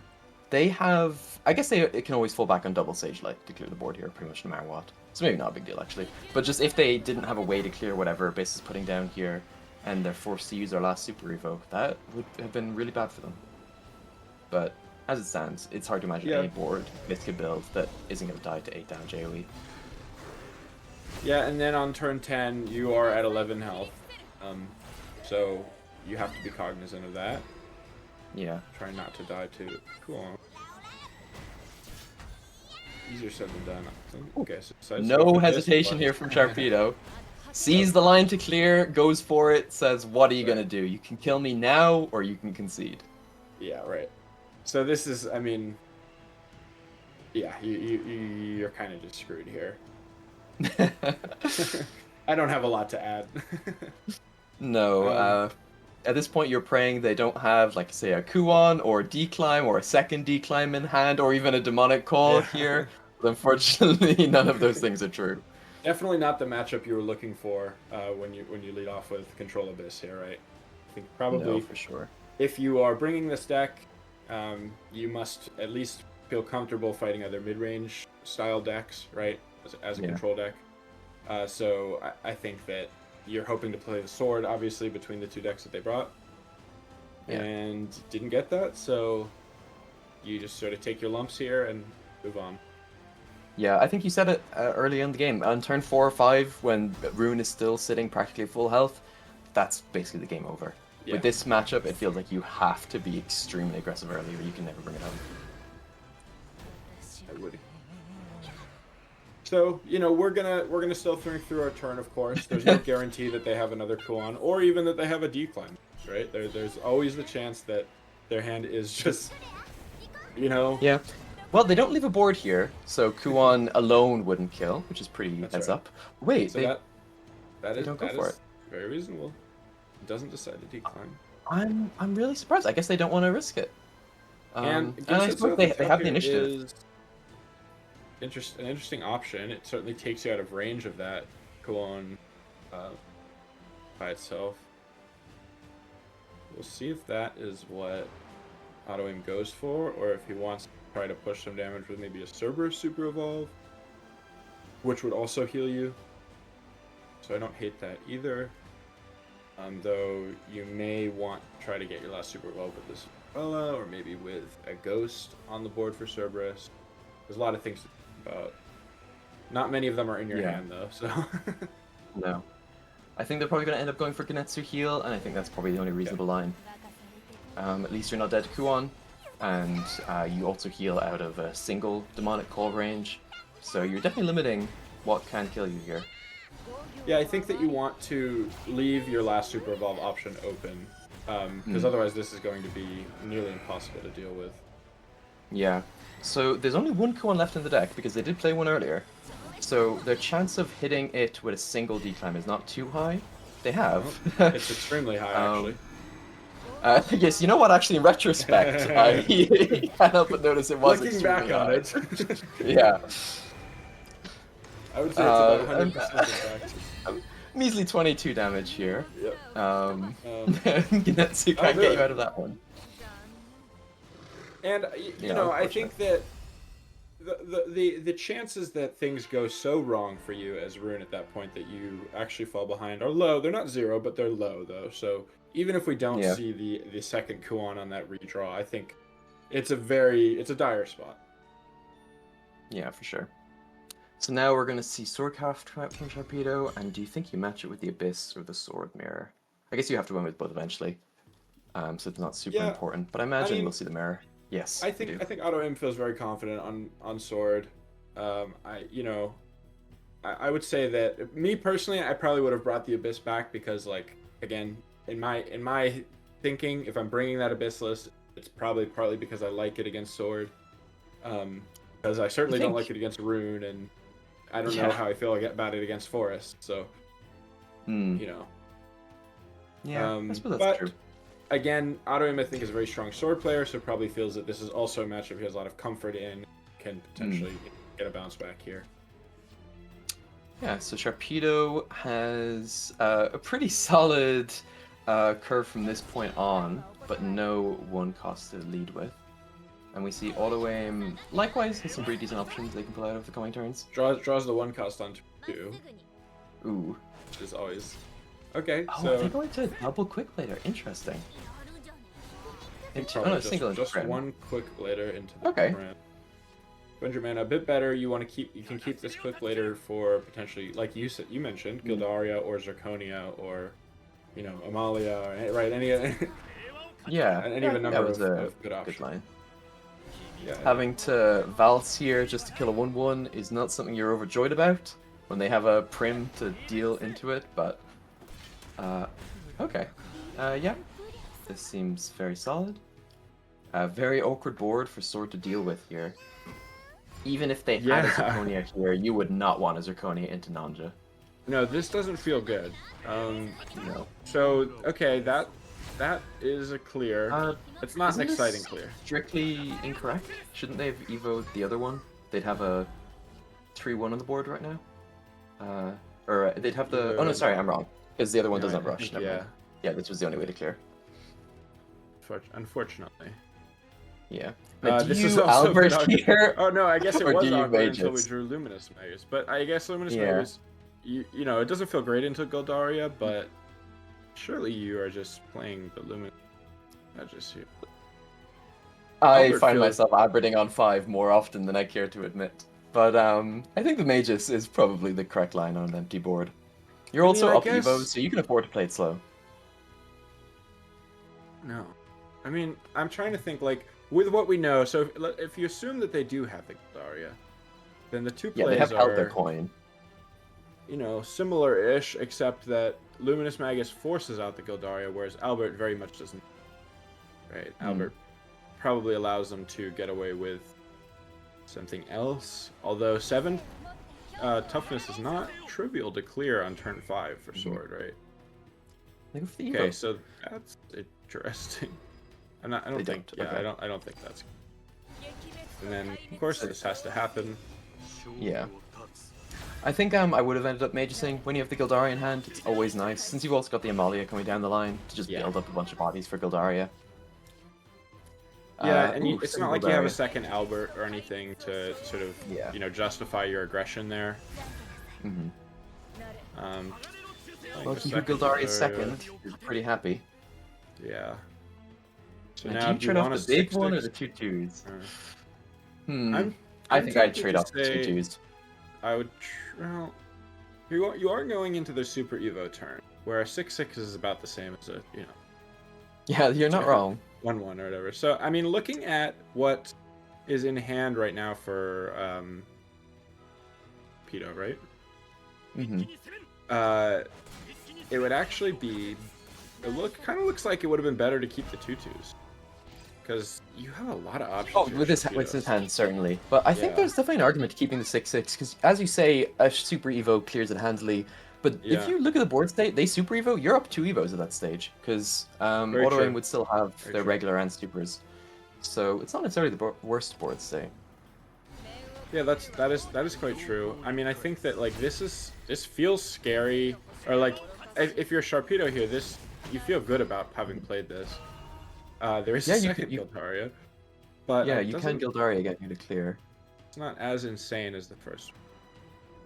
No, but I think I'm still pretty happy with this board state. Yeah. I mean, you're up 2 Evos after, or sorry, you're up 1 Evo after this. But I think that's exactly where you want to be in Sword, the mirror. I think that's a pretty actually dominant position. When you've got Amalia coming next turn, and then maybe a Urius after that to buy time, but since if you don't want to like Albert immediately, I think being up in Evo is kind of huge. You've got a lot of pressure you're putting. We do have a couple of our cheat plays, as well, kind of how I like to think of them, in Sharpedo's hand with the Ignominious Samurai and the Gildaria, the sort of the plays that let you, you know, do what an Evo would normally let you do, right? Yeah. So I think from both players' sides, you're not feeling too bad yet, right? I don't think the scales have really tipped dramatically one way or the other, because you have the potential to catch up on Evos with this Samurai and this second Gildaria if you can sort of hold off on playing it until your rally count is high enough. These Odins in hand, we didn't talk about the double Odin in this list, right? No, not particularly. Other than to say that it's the same that I run. I think it's there are a lot of lines where these cards in hand here, Albert, Odin, do just let you kill people. Yeah, and so this feels good, but it's also going to allow a rather low tempo play response. So if the opponent though had played Urius here, you would have been very happy to just Odin respond, and then you set up lethal for your Albert the following turn. Then you would have been like, yes, this is why I play 2. Yeah. I totally agree with that. As it stands, it doesn't look like we have our Gildaria active. Can we get it looks like 13 rally? Yeah, 13 rally on the bottom and 20 on the top. So Auto Aim would have their third Gildaria active if they were to ever draw it. There goes the last super. I bet, like, what else could you do here? You know? Yeah, it was very, very awkward. Scary. I think, I don't believe there was any other way to clear. You did use when you set up that board with Amalia and Zirconia earlier, you made the choice to spend an Evo point. You had the option, I think, to go Zirconia Quickblader instead of Amalia into Zirconia, and that would not have cost you extra Evo points. In which case, you could have potentially used the Albert Super Evo there, but... Yeah. I think maybe the only argument for anything else there was Odin to kill Amalia and then just trade into one of the like 3/2s. You would take quite a bit of face damage, but at least you retain your super. And the following turn, if they were to Amalia again, you'd have access to Gildaria, Quickblade, or Samurai, which would clear a follow-up on Amelia. You were a man short of doing it there. That spikes my danger meter really high, though. I mean, getting behind significantly on the board against Sword it just feels like a recipe for disaster.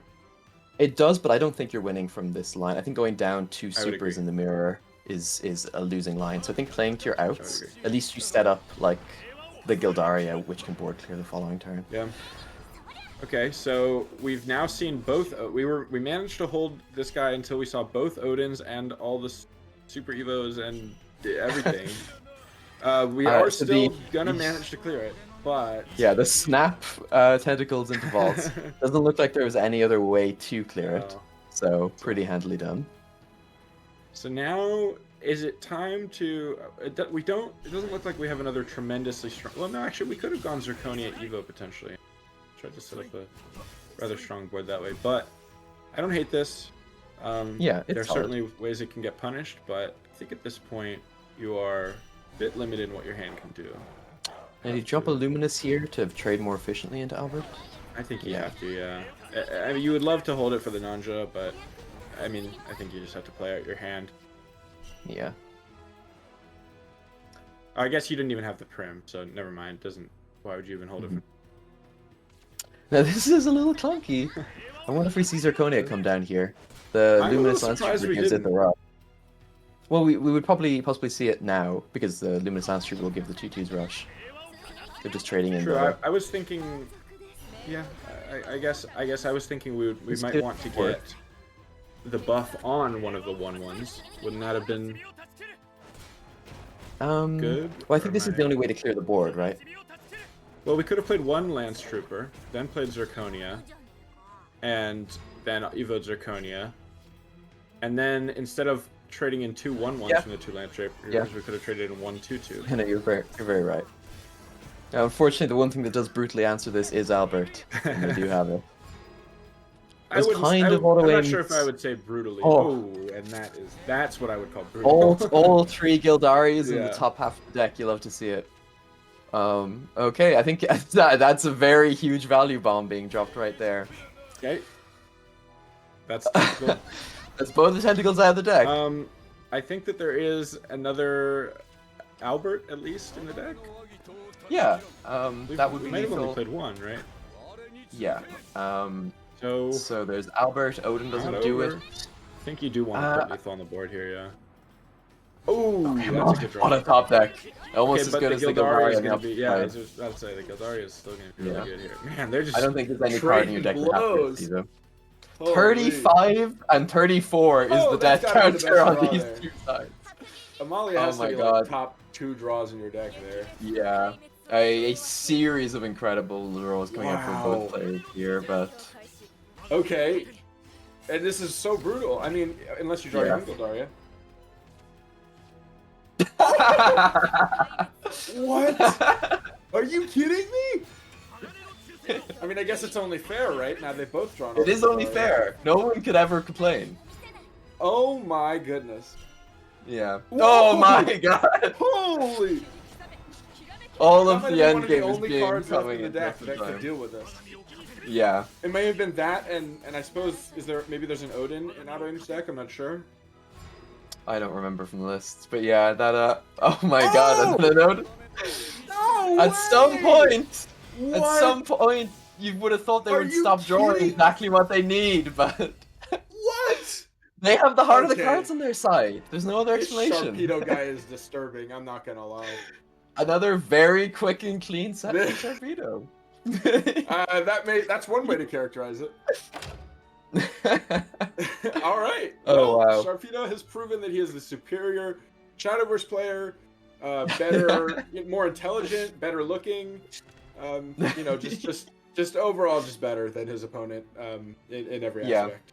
So that's all I have to say about it. I'm not sure there's much for us to critique in those last couple of turns because they had very limited options.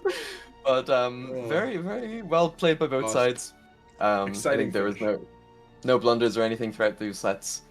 Very good games throughout. Very, very minimal, yeah. Excellent play. Pleasure doing the casting for that. That was awesome. And yeah, I lovely. think I am going to be jumping back in as a player now. Okay, best of luck. Thank you, thank you. All right, and that's where we'll leave it then. Good luck to all those who are left to play, and we'll resume shortly.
Hello, welcome back everyone. I am Hapu and Jay-Z's testing with me.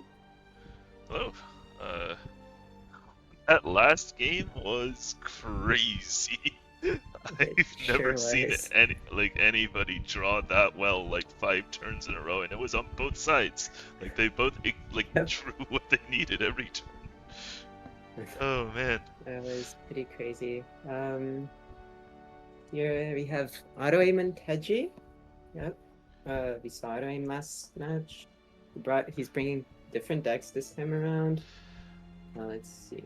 Alright, Forest Craft. This Forest deck has gotta be spicy, cause... Oh! Yeah, there we go! He's definitely expecting a Ward Haven from the other side. Yeah, I was gonna say, if you're bringing Forest against Teji, it's gotta be a bit weird, right? There we go. That is exactly what the deck I was gonna bring last week was. What the hell? Yeah. That is 1 for 1. That is crazy. I mean, this was a day 1 deck that the Chinese maybe invented. I don't know what was going on to beat Word Haven, and it was kind of working sometimes. So I want to see how it does. Okay, that's really interesting because when I imagine Dwarf Mallet Man up against a Wilbur Aetherboard, I just don't see it being enough. But we got to see it apparently. Okay, so it's usually not enough by itself, but if you super evo a Carbuncle or something, or you have Grimnir effect, it usually is just enough. I see. Okay, so it's it's like Forest, everything's a combo play, but this one especially needs to line up perfectly. Okay, that's and okay, It's just regular Dirt Boost with 2 Williams, 1 Arcane Eruption. Oh, Pascal's is not that common. They can be seen around, but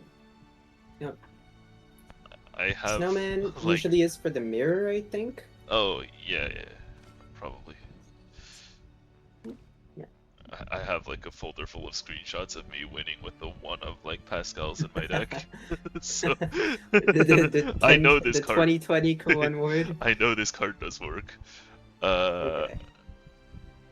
Yeah, it's not usually the 2020 Kuan Ward. It's usually more the Pascal's plus the full Kuan board or something like that. Because it's if you Pascal's and you Kuan, it's because you got super lucky somewhere in there. You had to declimb into one of those cards. But yeah, it's pretty funny. But Pascal Norman also can work if you Sage Light twice beforehand or something like that. Alright, anyways, the rest of the deck's pretty normal, so let's move on. Here we go again. Teji brings it every week. It doesn't do that bad most of the time because we love Roach here. Yeah. Hey, but I hear that Roach has a positive win rate against Wardhaven in SVSL. Yeah, it kind of does, doesn't It's not negative. It's not negative. It's 1 game or something? Your game, right? Yeah, my game. Yeah. Okay, so nothing. Okay, 1-up Lapis really.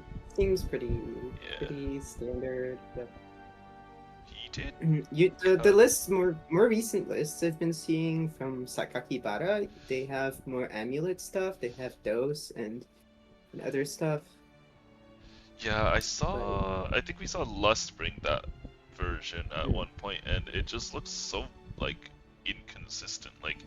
He just drew a bunch of amulets, and then when he drew Rodeo, I was keeping track, and I was that card pulls 1 amulet and makes you discard a card.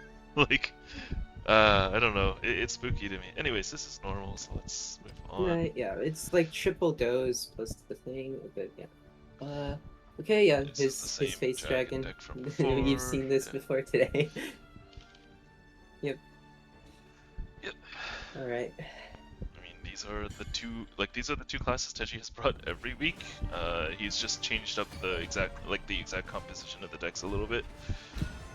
Yep. Oh, and we're seeing the Forest versus Haven I need to see this matchup. This is crazy. Okay.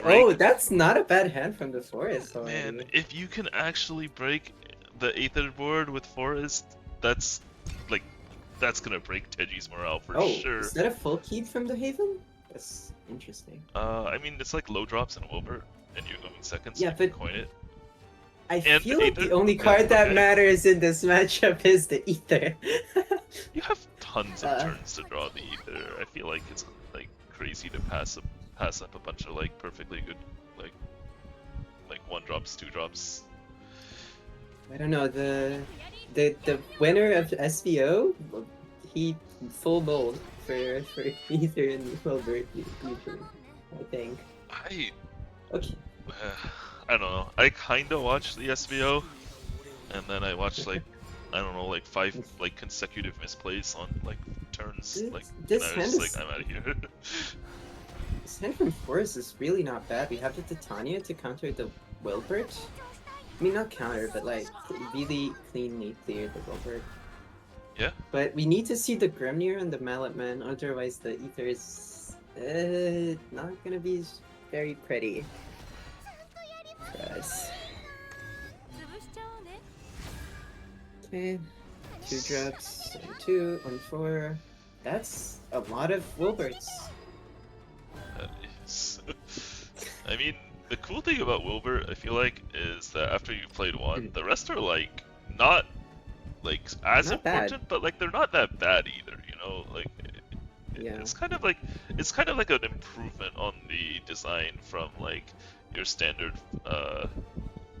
whatchamacallit, the like your crest design where like you really want to draw one and the rest are just completely the Aria. useless. Yeah. Okay. He's fusing with the Garden's Allure, maybe trying to find the Mallet Man and Grimnir right now. Yeah.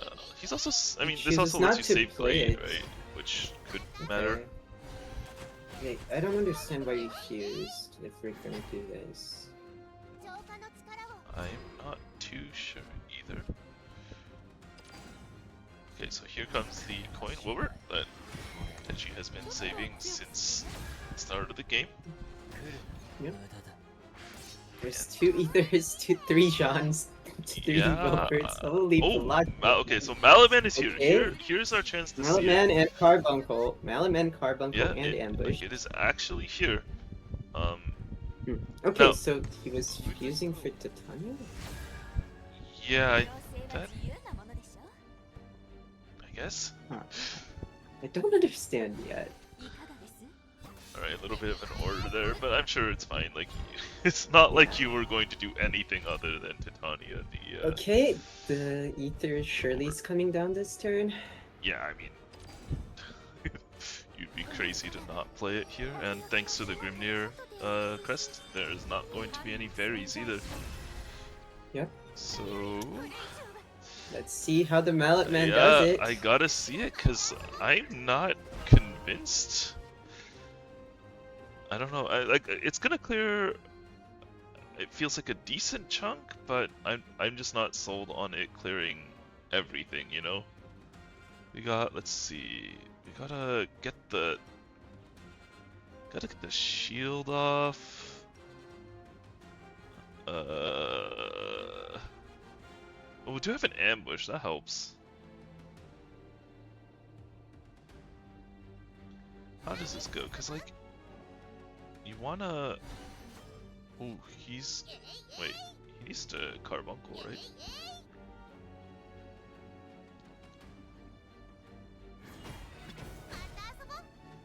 Okay. It's the Carbuncle... Evo...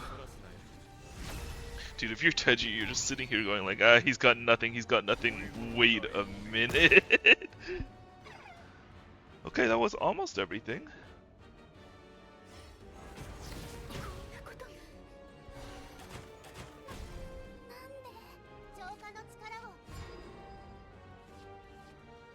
Almost. I would have liked maybe to see the fairy instead of the ambush there, just to guarantee clear that one, but and save the ambush for next I think turn. he like took a chance on clearing 2 things maybe, but I don't know if clearing 2 things is like that much better. It does than, like, not matter guarantee too clearing much, given that the John can't drop it. Yeah.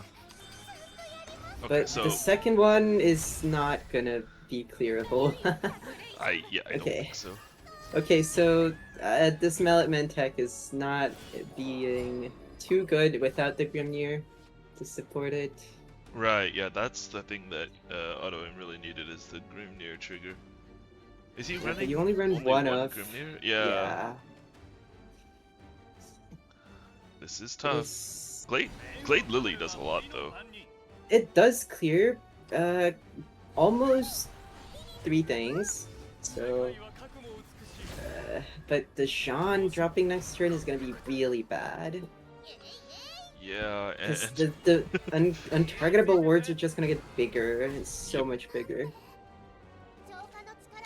oh, Malletman again. The second Malletman might be That- just enough to clear the Jean board. That could do it. I'm believing it. Dude, That is 310. so big though. Those are so big. Yeah. Hey, the Glade. The The Glade would have been overdrive. nice. Let's see how the Malletman does it this time. Okay, so Because you what? Lily the John? we're out of Super Evos. Yeah, maybe May the Jean, yeah. Okay, yeah, that's like the only target you can May anyways.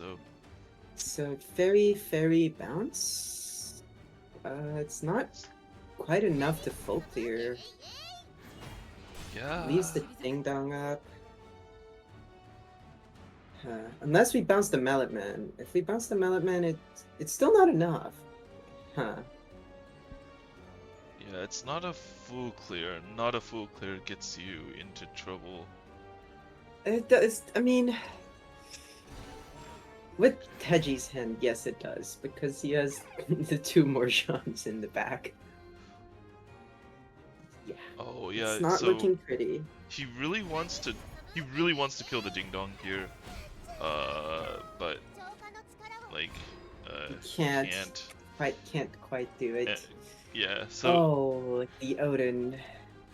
yeah, the Odin would have been lethal if Autoim had gone for like the maximum like damage trade onto the ding dong or something like that.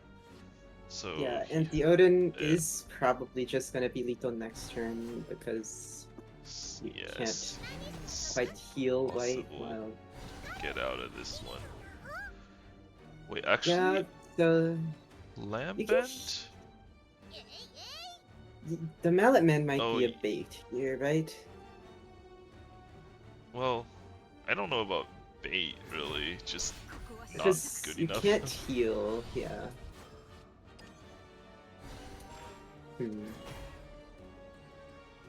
So you can get off a heal and full clear, but resources are pretty low. Oh, 2 Odins. He has 2 Wilberts in the back too. Nope. It's not looking pretty. Yeah. Alright. Seraph Burn is annoying, think but it in matters. this case, like, you have too much stuff here as Teji. Yeah, the Odin is gonna be game because there's no way to heal enough to get out of the second Odin. Yeah, it's impossible. Lambent is 1. Oh, man. Well, I mean, the board's died, right? You Like, did not see the Force succeed though. So yeah. Okay, so I was really Odin. believing because Kawi also was like saying that he was doing well versus Ward with this weird ass build. Yeah, maybe if there were more copies of Grimnir, I don't know. It just, Yeah. it seems a little bit hard to assemble the necessary pieces. I really doubt this build is gonna be any better versus Dragon. Yeah, I don't think so either.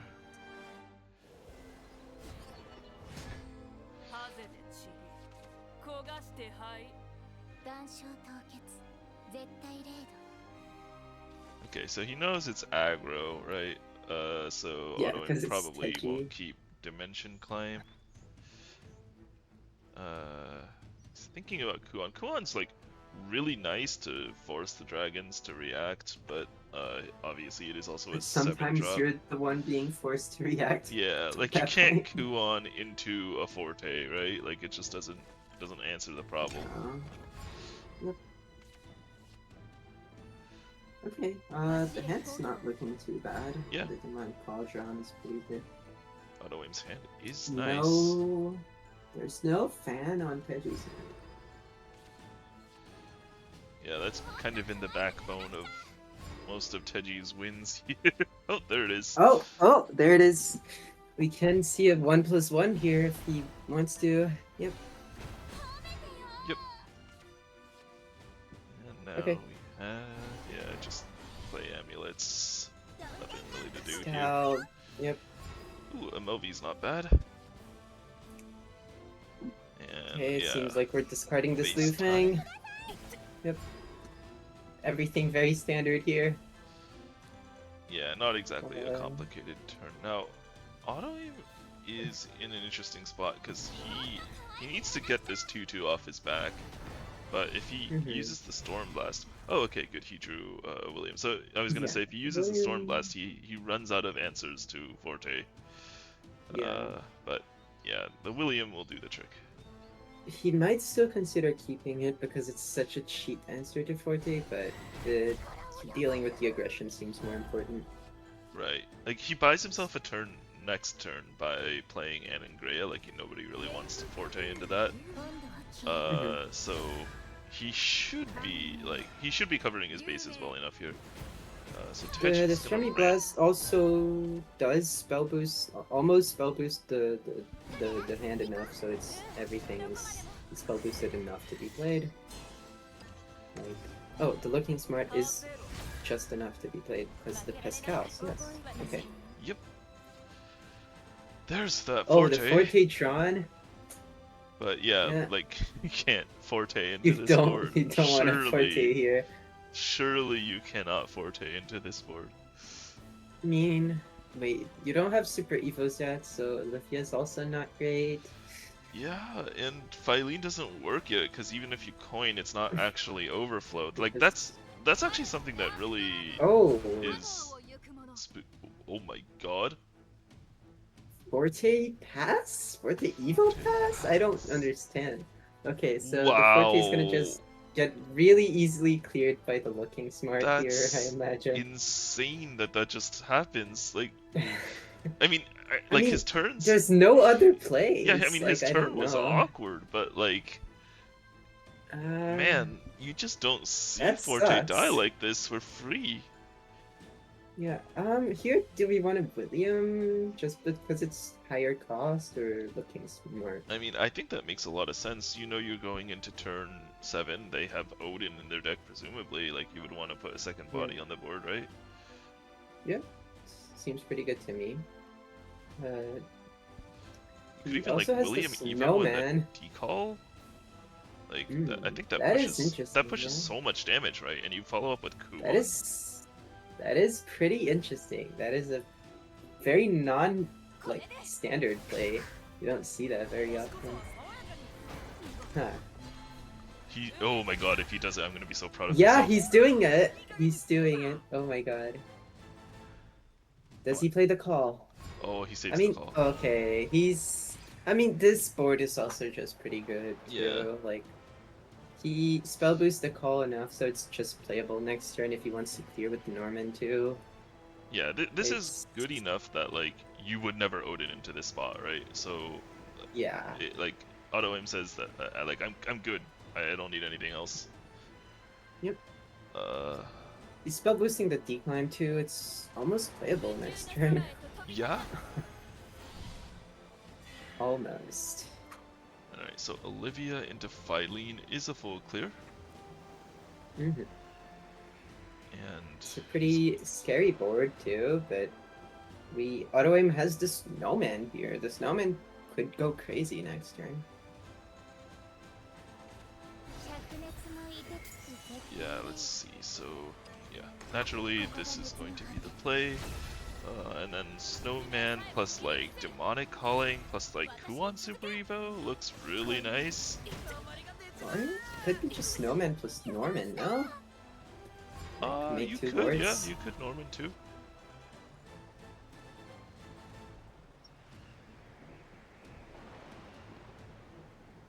He's hovering the Norman. Sure is. Let's see, so like... I mean, this might just...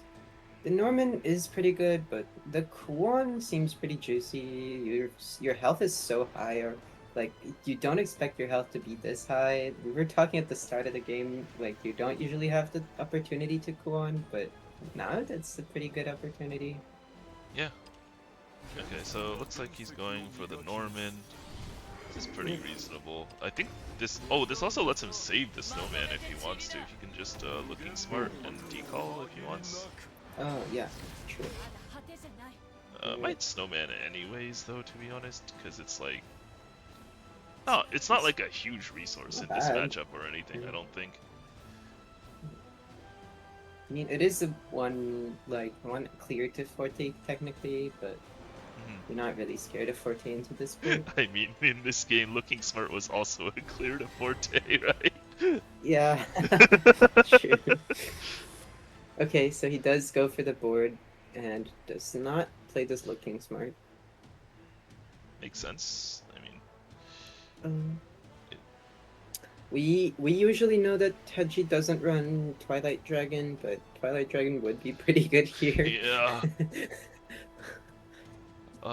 My god, I mean, the 3-3 barriers are just really obnoxious to Dragon. They got, like, even if, like, there was, like, a Phylene or something like that, the barrier actually keeps them safe from the White Frost. So, it's, like, really annoying to deal with them. Yeah, the Neptune too, with this, like, little board space is so bad. There's no board space whatsoever for Neptune. I mean, you can make the board space by suiciding in the Megalorcas, like you kind of have to anyways. So you lose a Megalorca, right? Do you? No. Do you? No, you don't. Okay, you don't. Okay. This is something that you like have to do in Take-Two a lot, by the way. Like I think the Feline was messing up with my nice. Uses the perception of the board space. But still loses. I think he's gonna run out of time. Oh no, he does not run. Oh, he does. Yeah, he did rope. I don't know how much it matters here, really. It's like just a 3-3 at this point in the game, but yeah. This is, like, the amulet stuff is, like, something that you have to deal with in Take-Two all the time, because, like, these amulets are really nice to have in Take-Two, and Neptune is obviously also really nice. So, like, you end up with these cards together a lot, and you kind of have to, like, do weird things to navigate these turns with all the board spaces being locked up. And it was made even worse by the Snowman from the previous turn. Yeah, this Feline being super evoed on board kind of messed with my perception of the board spaces, because... Yeah. Alright, so Looking Smart, and it hits the Neptune. Let's see, that actually... Arcane Eruption would put every follower in White Frost Whisper in range. Yeah, that'd be pretty funny. Except the Norman. Except the Norman, though, yeah. So another Norman, but no dirt to go with it. What's the spell boost at? We got... I'm assuming that's enough. No, it's not. Okay, but Looking Smart covers the rest. And... that is a lot of damage. Kuon would be lethal next turn if it can just connect face.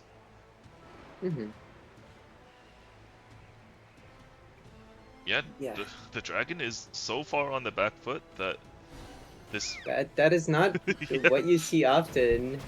Like, you see usually the rune player fighting for its life with triple Norman or something.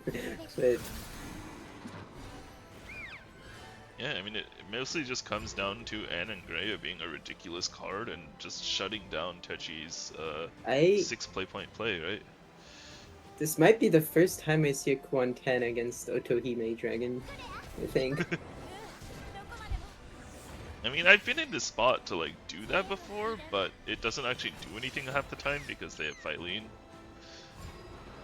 I mean, it will kill. Right? Oh yeah, sure, yeah.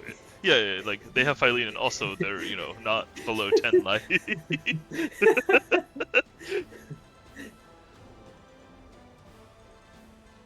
I guess something to note is that AutoM did not play the Witch's Brew. I assume that this is because he's going to Kuon next turn, and then declimb, and he wants maximum board space for any like shenanigans that he gets off of the declimb. Because it's not actually, well, actually I think it might be a guarantee that Teji will not end up at above 10 life, but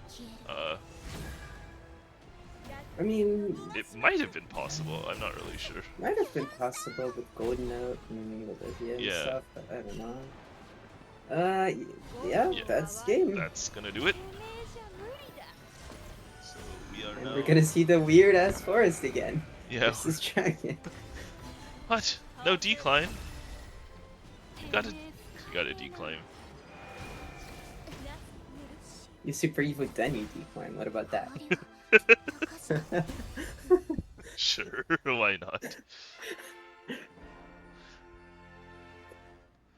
Okay, so we are now tied up 1-1, and this forest deck has to beat like mid aggro dragon. Yeah. This is... I mean, it can do it if it draws like the good roach part, but I don't know. Hey, I mean, Mallet could actually do something against the Neptune board. Like, yeah, it sure. could happen. Sure. Okay. Okay, we're drawing good cards. Wait, tossing Godward here? I mean, it's like kind of aggro dragon, you know? Kinda not. You still need to like play the later part of the game too. I don't know. This looks like what I would do. Toss the Lambent and the Roach. Yeah, seems pretty reasonable. Okay, this hand is not bad. This hand's not bad. On the other side, we've got Teji here. We probably are Phylene, Dragon Sign, Mermanning, or something like that. Honestly, I would think there's a consideration to coin Phylene there, because you're not really coining anything else. It feels a little weak to me, because you don't have anything to do on the next turn anyways. I honestly, like, in that spot, I might have, like, I might have been okay with, like, Phylene and coin to use the removal. Yeah. Yeah, but if you coined Phylene there, you would have gotten 2 damage face. That's true. But he didn't know that he was gonna have a follow-up play, I think. Okay, so here it's quite awkward for the force. There's not really a clean play that lets you combo 3. You can just fairy, Bunko fairy, you know? You can, I end but up doing this a now lot. You don't have the Bunko for the future Roach combo. Yeah, that's why you got 3 Bunkles in the deck. Yeah. Like, it just doesn't feel the greatest, I guess. I guess. Merman's gonna go clear everything. Yep. Do Merman things, then the Bales, then the Blade's gonna do the Blade things and clear the Merman. So is there any playing around Glade here? The answer is no. Not even a little. No. If you can't play around Aragavi here, you cannot play around Gravy. Well, I mean... there was something is there any chance that this is a Aragavi Lily? maybe? No. No. Oh, there's the Grimnir. Oh, we draw the Grimnir. The Grimnir is here. Yeah. The Grimnir actually the really Grimnir helps could be okay versus yeah, Neptune. I actually really like Grimnir in this matchup, because it makes Lily answer Neptune like cleanly. Oh. Coin Odin. Okay. Coin Odin. Did he have any other plays? It didn't really feel like it to me. Okay, so I would have had way less damage face if I used the coin. Okay. Oh yeah, that's his free coin still. Like, it's weird with Dragon, right? Because they're on 6 play points, but it's still their free coin. I always get confused by that. Okay, I mean, Mallet's might be a Grimnir ambush turn. Now it's a clean answer. I don't know if you do it, but yeah. Grimnir refused the Mallet Man away and No, ambush. no, the Mallet Man. The Mallet Man. he was not good enough in the matchup he was put in there for. You fuse one, I guess, because you have two. Why not? Okay, Grimnir ambush. Yep. Yep, seems simple enough.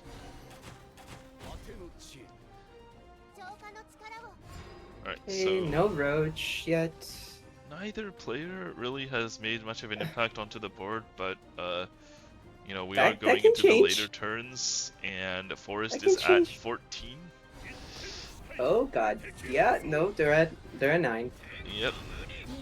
Okay, so here's Garyu, and that is that's a lot of damage. I mean, Lily does cleanly clear this board. There's the Roach. So this into Lily. We super evil here. Probably not. We don't need to, I don't think. He's going for it anyway. Yeah, I think. Wait, if you're super evil, Yeah, there's if you no super evil, point don't thinking you that. ping off the barrier there? I think this is another Yeah, auto aim forgetting about it's- Grimnir moment. Yeah. Yeah, there was a much better... There was a much easier clear if you super evil there. This is not the first time this happened, I unfortunately. mean, ambush still does it, Yeah. but it's not the cleanest. Oh, he's emoting because he noticed, remembered that he yeah. forgot.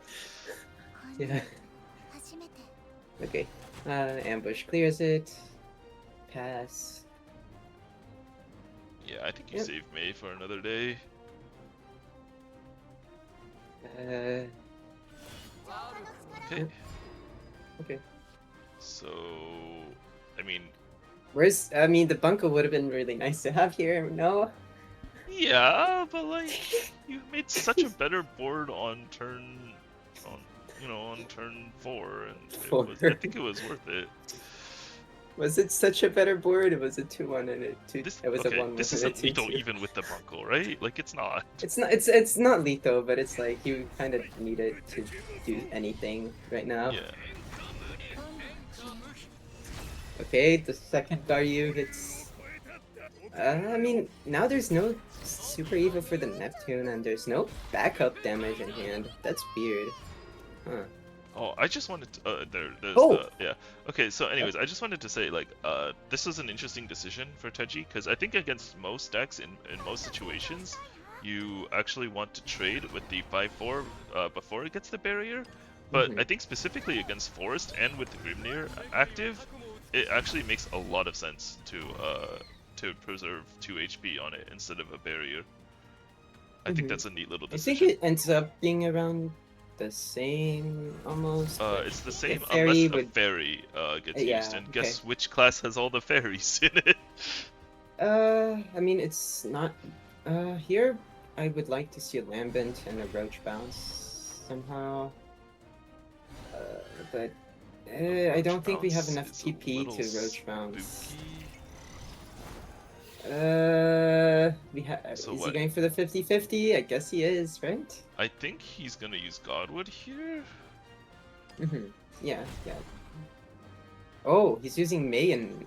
Okay, so that's fine. He's gonna use the Godwood, I assume? Or does he just leave the whole I board mean- because there's no more Super Evos? Ooh, he just leaves the roach. Yeah. Okay. I like it. I Okay. like it. I mean, yeah, like his board is looking good, and yeah, there's no super evos as you say, so why not leave the roach on the board? It's a 7/3. It hits really hard. And we have the Mallet Man for any Yeah. board that gets that up. Yeah. Unironically, like this roach on the board is actually making Teji's life very hard. Mm-hmm. For sure. 3 HP takes 2 Megalorcas. Yeah. And like it's not that unlikely to draw a second roach in like the next few draws. Yeah, and I think it especially helps his decision making that he's at 5 life, Like, Mhm. this is not the time Like, to be he dies to worrying about. anything. Yeah, like, if my opponent has like clears for days, then they have clears for days. But I'm sitting at 5. I'm dead to like every storm card in the deck. You Mhm. know, you go for these plays. You're not dead to Odin. Oh yeah, But this yeah. play No, is you're much right. better You're right. to Odin, Yeah, actually. this actually doesn't die to Odin. I guess it dies to like Odin Blade, but like you haven't seen the Blade until now, right? So Mhm. they probably don't have it. This play actually is pretty good into Odin, so I think he was expecting an Odin in Yeah. Teji's hand. Okay, so the Roach does die here, which Oh, leaves. second Godwood here is not bad at all. Yeah, I actually think he wants to play it. Let's see. I think it's a Fairy Fuse. You have enough 0-1 costs at this point. Yeah, we are starting to see the downside of not having the Roach in the hand, though. Like, it forced a very severe would've reaction been- out of Teji, would've but it would be nice to have the Roach right now. Yeah, but I think he's still okay right now. But you're giving more now. You're giving a little bit more time for him to draw Right. the other storms. The other storms that will kill him. Yeah, Okay, Evo the Lily to try to draw the Roach. I like it. definitely I mean- worth mentioning that Teji didn't have, I believe, the opportunity to play a Genesis Dragon, so like the number of cards that could be lethal go up on this turn. So I think drawing, like, trying to draw an extra card to see if you can put together something is like really important, because you have very limited turns here. Oh, here's the Odin, but it's the 1 point Odin, short. John. It's too short. Yeah. Oh my god. There's no good combo with the Odin. The 7 cost is quite awkward. I mean, You can Odin clear plus the Call Lily is plus like the fine, right? Yeah, it's fine. It's fine, but you still have to draw an extra storm card, and like You do. Yeah. like what storm card would not kill here? It's just like another Odin. Yeah, I mean, it lets you draw another Odin and it's lethal, right? Yeah.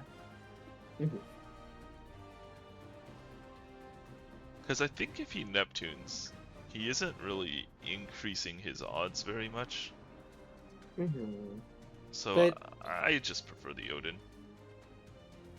What about W Fang call? That makes a little bit of a board. Oh, yeah. Eh. I don't mind that. Okay, he's healing with the Neptune.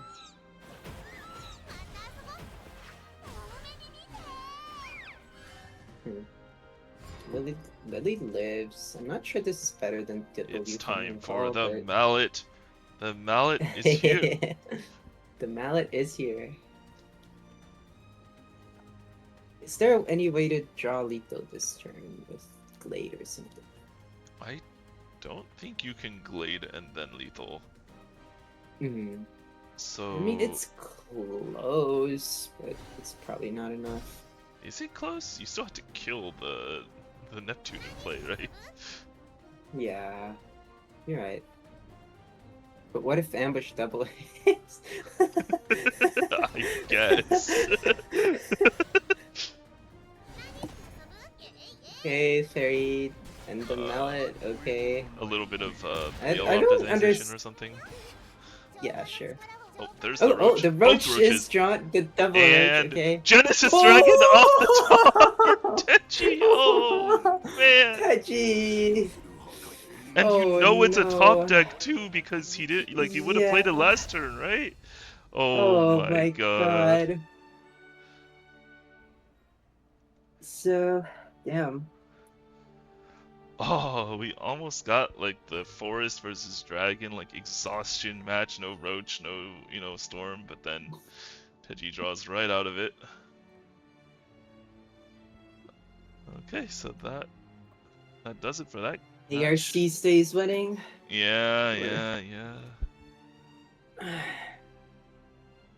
Okay, so we've got Autoaim versus Omega coming up. Now I have Wait, been why did the Why did the private match lobby get undone? Look, sometimes our players forget basic things.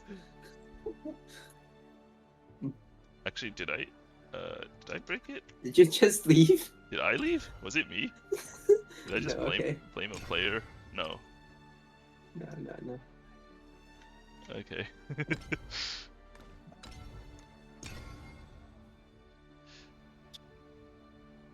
Okay, so I was told that Omega and Auto Aim are memeing, which is something that I decided to encourage for this week because it's like the last week of the expansion. I'm pretty sure we've all seen every single deck that everybody is bringing, so they, like if my players want to spice it up, then they get to spice it up.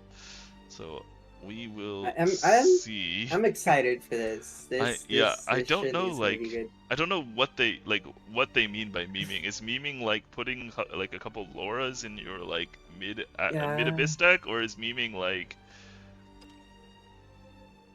this Pascal? I see. Triple Pascal.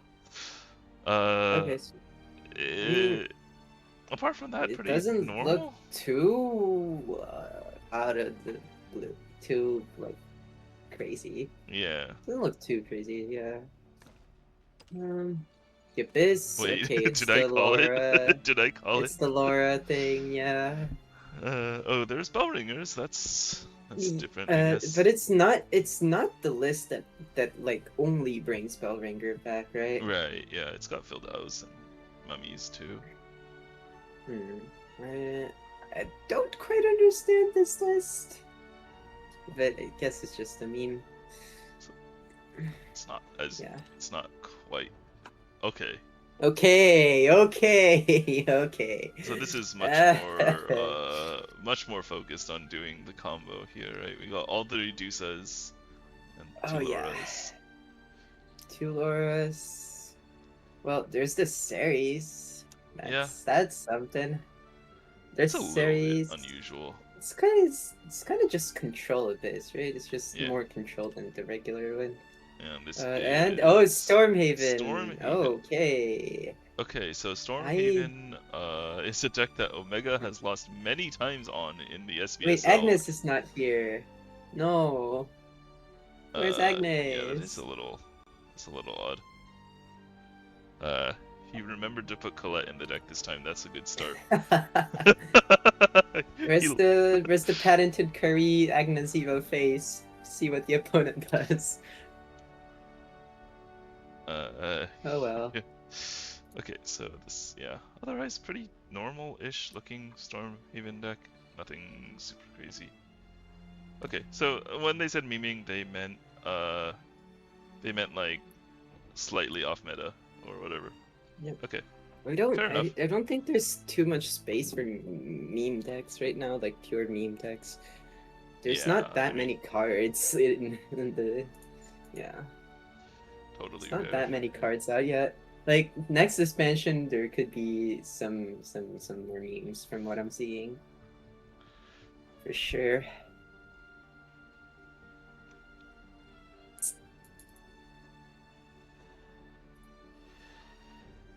Okay, so let's see. What are we gonna get first? Yep, the Abyss. Okay, the Abyss Mirror. Okay. Alright, so both of these guys are really trying to like Laura each other in the face here. But otherwise it's like fairly normal Abyss cards. Wait, but Auto Aim only runs 1 Medusa, so... Yeah, What are the good combos with Laura if you're not running Dusa? Serb? I don't know. Serb does a little bit more damage than usual, I guess. Yeah, that is true. You get the Laura like turn 8 setup or something. It's not that much damage, but it's a little bit more. Yeah. Okay, 2-drop. Auto Aim decides to pass on 2. Decides to not play the mummy. And that's... Mega just plays the 2-drop. I mean, it's perfectly understandable that he wouldn't want to like pollute his his Karen draw, but he doesn't actually have a Karen in his hand. So Doesn't have a Karen or a 2 that he wants to bring back. right. So I don't know. It's probably not a big deal either way, but just an I interesting. mean, Mummy can Evo face later, so. That's true. That's true. But like, aren't you spending all your Evos in this matchup? Like, you Evo Karon, you Evo Laura. That's your 2 Super Evos gone. I don't know. Auto Aim's hand seems like he's gonna Evo Odin, Evo Mummy, Evo Serb. Yeah, that could happen.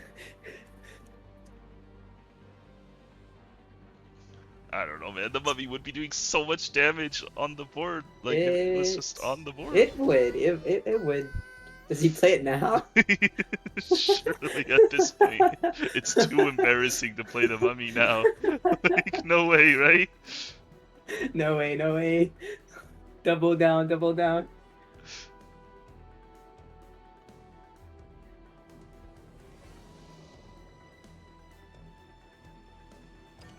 Oh my god. Okay. Oh, Razor reface. That's one shadow. That's one shadow for the Mummy.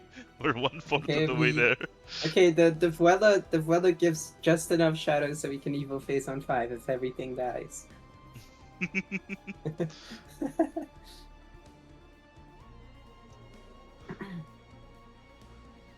Okay, so I mean, it is looking like the Auto's head is very aggressive. yeah, I mean, he definitely drew like the half of the deck that just goes space. Meanwhile, Omega here is basically playing the mid-range half of the deck. Got the zombie, the gravy, the double care. This turn he's gonna fill Dao zombie? That seems pretty good. Yeah. Strong tempo, and gravy can follow it up too. It does get cleared by Aragavi. Oh, there he is. Wow. Yep, speak of the devil. Nice top deck, and he's gonna Evo because not only are you getting that 3 face damage, you also gotta kill this stupid 2/2. I mean, you're pretty happy with the 3 face damage with this hand. Yeah. I don't know, where's the Evo for the Mummy? You know, like, I'm not seeing. Yeah. I mean. Oh, another? Oh my another god. gravy? Yeah, I'm not seeing the Evo for the Mummy. Yeah, it's not looking like he can do it. Might be Argavi not Evo this time around. No, you probably do Evo, right? Surely you do, because I mean, then you Odin, then you Kerb, and the game's over, right? Yeah, but what if the opponent Odins you? They do get to play the first Odin. Yeah, that's true. They do get the first Odin. I mean, if they're evoing 2 Odins, you're dead, right? Even if you have 14, so maybe it doesn't matter. Yeah, maybe it doesn't. There is no Odin in his hand, but he can Super Evo a series, I guess. All right, but what about Oh, I really wanted to see Super Evo Laura with like, I don't know, like Arthur's or something. Like no, but like it actually pushes like enough damage to actually be scary, right? I feel like this play is just way better. No. Yeah. I legitimately don't know what you do if you're like you're planning to kill. Now you cannot kill ever. Yeah, so Phil Dao, Mummy, and Wella or something, and I don't know, it's not We great. have to spend a Super Evo on the Phil Dao. Yeah, I'm not sold on the Argavi Evo there. But I guess you don't know that they have a series either. But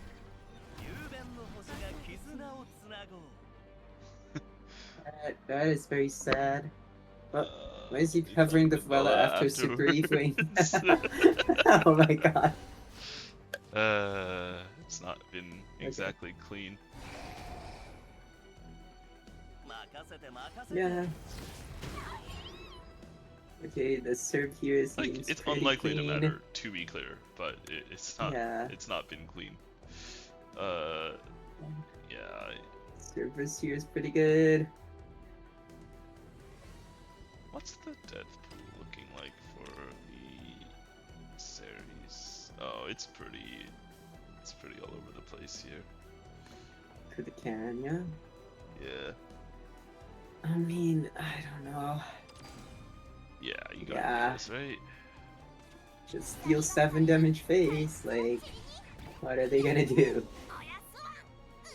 Heal 6? Sure.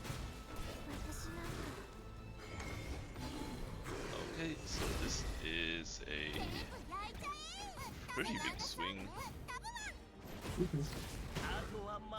Value trade, yeah. There it is. 'Cause you can't die at 12 here, I don't think. Can't die, but there's sometimes an argument you can make for making a smaller board for the serve, but like the 9/9 is already pretty big. Yes, I guess. yeah, like, but yeah, you can always suicide extra bodies into the 9/9 if you really need to. Okay, so does he go for the healing here? yeah, is he healing or damage here? Because he's still got 2 more Odins in hand and a ghost, so he could try to win the damage race. But I think it might have to be damage because your head does not win the later game. Right. But it also does not win the face yeah, race. But it's tough when you don't win the late game or the short game. Game gets a lot harder. All right, he's going max damage. Makes sense. I think he has to heal here. Yeah, so he trades in the bigger body because he just needs 2 HP. But I believe it's lethal he's with dead. Ghost Claw. Yep.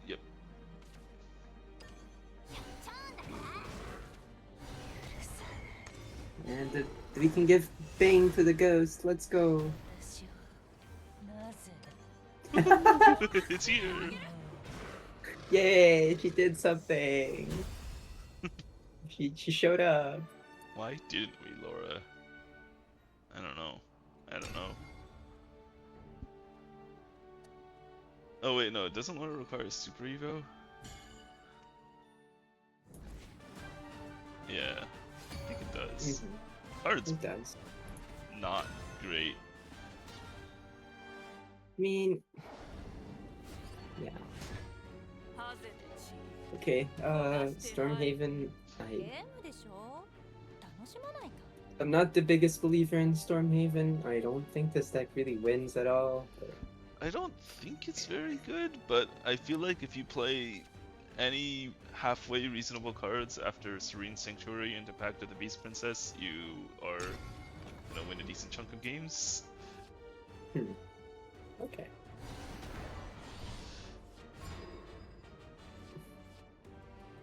Ooh, or the winged statue. I mean, this is an interesting spot because he doesn't exactly have the best cards to play in between turn 3 and turn 6. So, yeah, I agree with his decision to draw first. Oh, and then he drew. Then he drew what he needed. Okay. Yeah. So now it probably feels a little bad to have the the draw on the table instead of the winged statue. Oh well. Yeah. Okay. Just do some Witch's Brew and Penelope or something. Yeah, that seems pretty clear. I mean, you wouldn't homework time here, I don't think. Not when you have an Anangray on the way. Oh, another Melfi drawn. Just to go for the Penelope anyway. I actually don't know if that's better than playing the Melvi though. Like, it's unlikely to matter that much, but I feel like developing a Melvi is more important, and you're not clicking. You don't have a Sage Light to care about the amulets. Oh, that's true. That's true. Melvi can actually give more sigils in later turns for Pascal to activate. Right. That's true. If there's a super evolved follower on Yeah, board, exactly. it's Yeah, Melby Limpy. has that extra text that almost never really comes up, but yeah, it does do that. Okay, he's saving the Melby for that. I see. It seems. I don't Okay. think it's for that, but yeah, sure. Right, nothing on the board, so drop avian statue. Why not? The statue seems pretty good, but I Oh, Pascal's legitimately here. have no idea how this Stormhaven deck's cleared any Norman board. I don't know. That's true, but like imagine the board state in the next turn. I don't think auto aim can actually drop a Norman, right? Okay, so he does not save the Melby for the Super Evo effect. Alright, he draws another Melby. Is he gonna save the Pascal? Is that what's happening here? Yep. Looks like he is. Overdraw's always. Right, Does not have a Norman in hand. Wilbert, pretty good. So We cannot Odin this no, we Wilbert, cannot. so that's quite annoying. Let Oh, the them- one of Lillingham gets It's overdrawn. okay. It gets in the way of Pascal. It gets in the way. We don't need it. Oh, the Norman drawn here. Okay, quite almost on time. Almost. How do we do This this? These actually trades here. is so hard to deal with. Yeah. Like, I don't think he clears it this turn. So we just don't Evo? Wait, I mean, what do we do? I think you gotta Evo. Like, you want to play your Norman, your Kuon next turn, Okay, something so like that, right? trade- And if you don't kill this thing Okay. as much as possible, then you just can't play those cards. Yeah. Don't have any AoE in hand right now.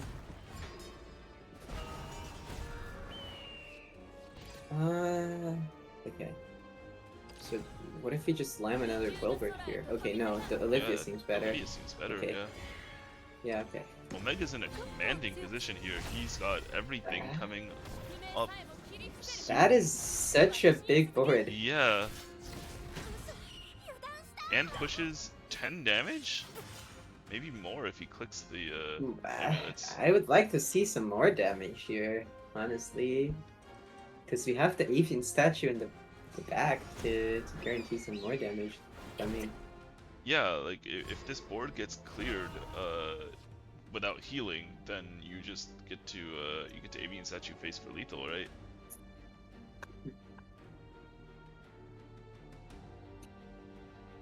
I don't think we can clear the board with our hand Yeah, I don't right think now. it's possible. I honestly don't guess- think there are that many rune hands that could deal with what is on the board at the moment on turn 7. I mean, there is double Sage Light, but we are dead too. Though. Right, like, because you still need to heal too. Yeah. That seems like checkmate. Wow, that draw from the Stormhaven was so good. I'm telling you, you start with the 1-drop amulet, you lead into the Aria or the Beast Pact, and you can play whatever you want after that. It's all good. Okay. I'm starting to see the vision. Okay. Okay. Oh, the Stormy that actually Blasts are clears. drawn, but It it's doesn't not heal. enough to survive. And the avian statue is just gonna be lethal. Surely there's no BM. Surely. Wait. Oh my god. Oh my what? god. Huh? Huh? Huh? Huh? Wait, are we throwing the game? I What? think the game just got thrown a little. Norman healed 8 now. Actually, does it matter? It might not have mattered. We'll see, we'll see. I Yes. mean, We'll see, like, we'll see. I don't think I it. don't. I don't think it matters. I think it's still Biko if he sees the second engage with the avian. Does he not know how avian works? I don't know. I'm pretty sure he does. Surely this time he'll see it. Okay. Yeah, surely. Alright, he's hovering it, which Okay, is a good hovering. sign. Okay. Okay, Extended he's BM. worked it out.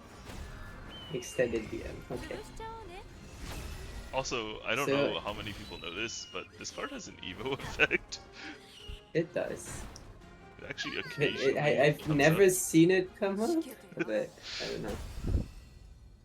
Alright, so a little bit of extended BM there, I guess. I don't know. I don't know how he doesn't just lethal there, but alright. That game was not in the bag by any means. Yep. That was almost thrown. That was crazy.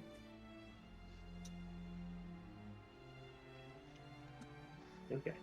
Okay, so that is it for this set of matches. We have a break coming up after we're done talking here, and you are playing. And any spoilers on what you're bringing to the match? I don't even know what I'm bringing yet. I don't even know. Okay. Well, yeah. Good luck on your matches.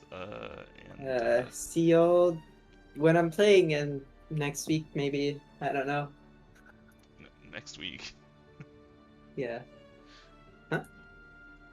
You mean like in like 5 if I'm minutes? casting next week? Oh, Yeah. okay, yeah. Okay. And I will be joined by Zones after a quick break. See y'all.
Right, welcome back.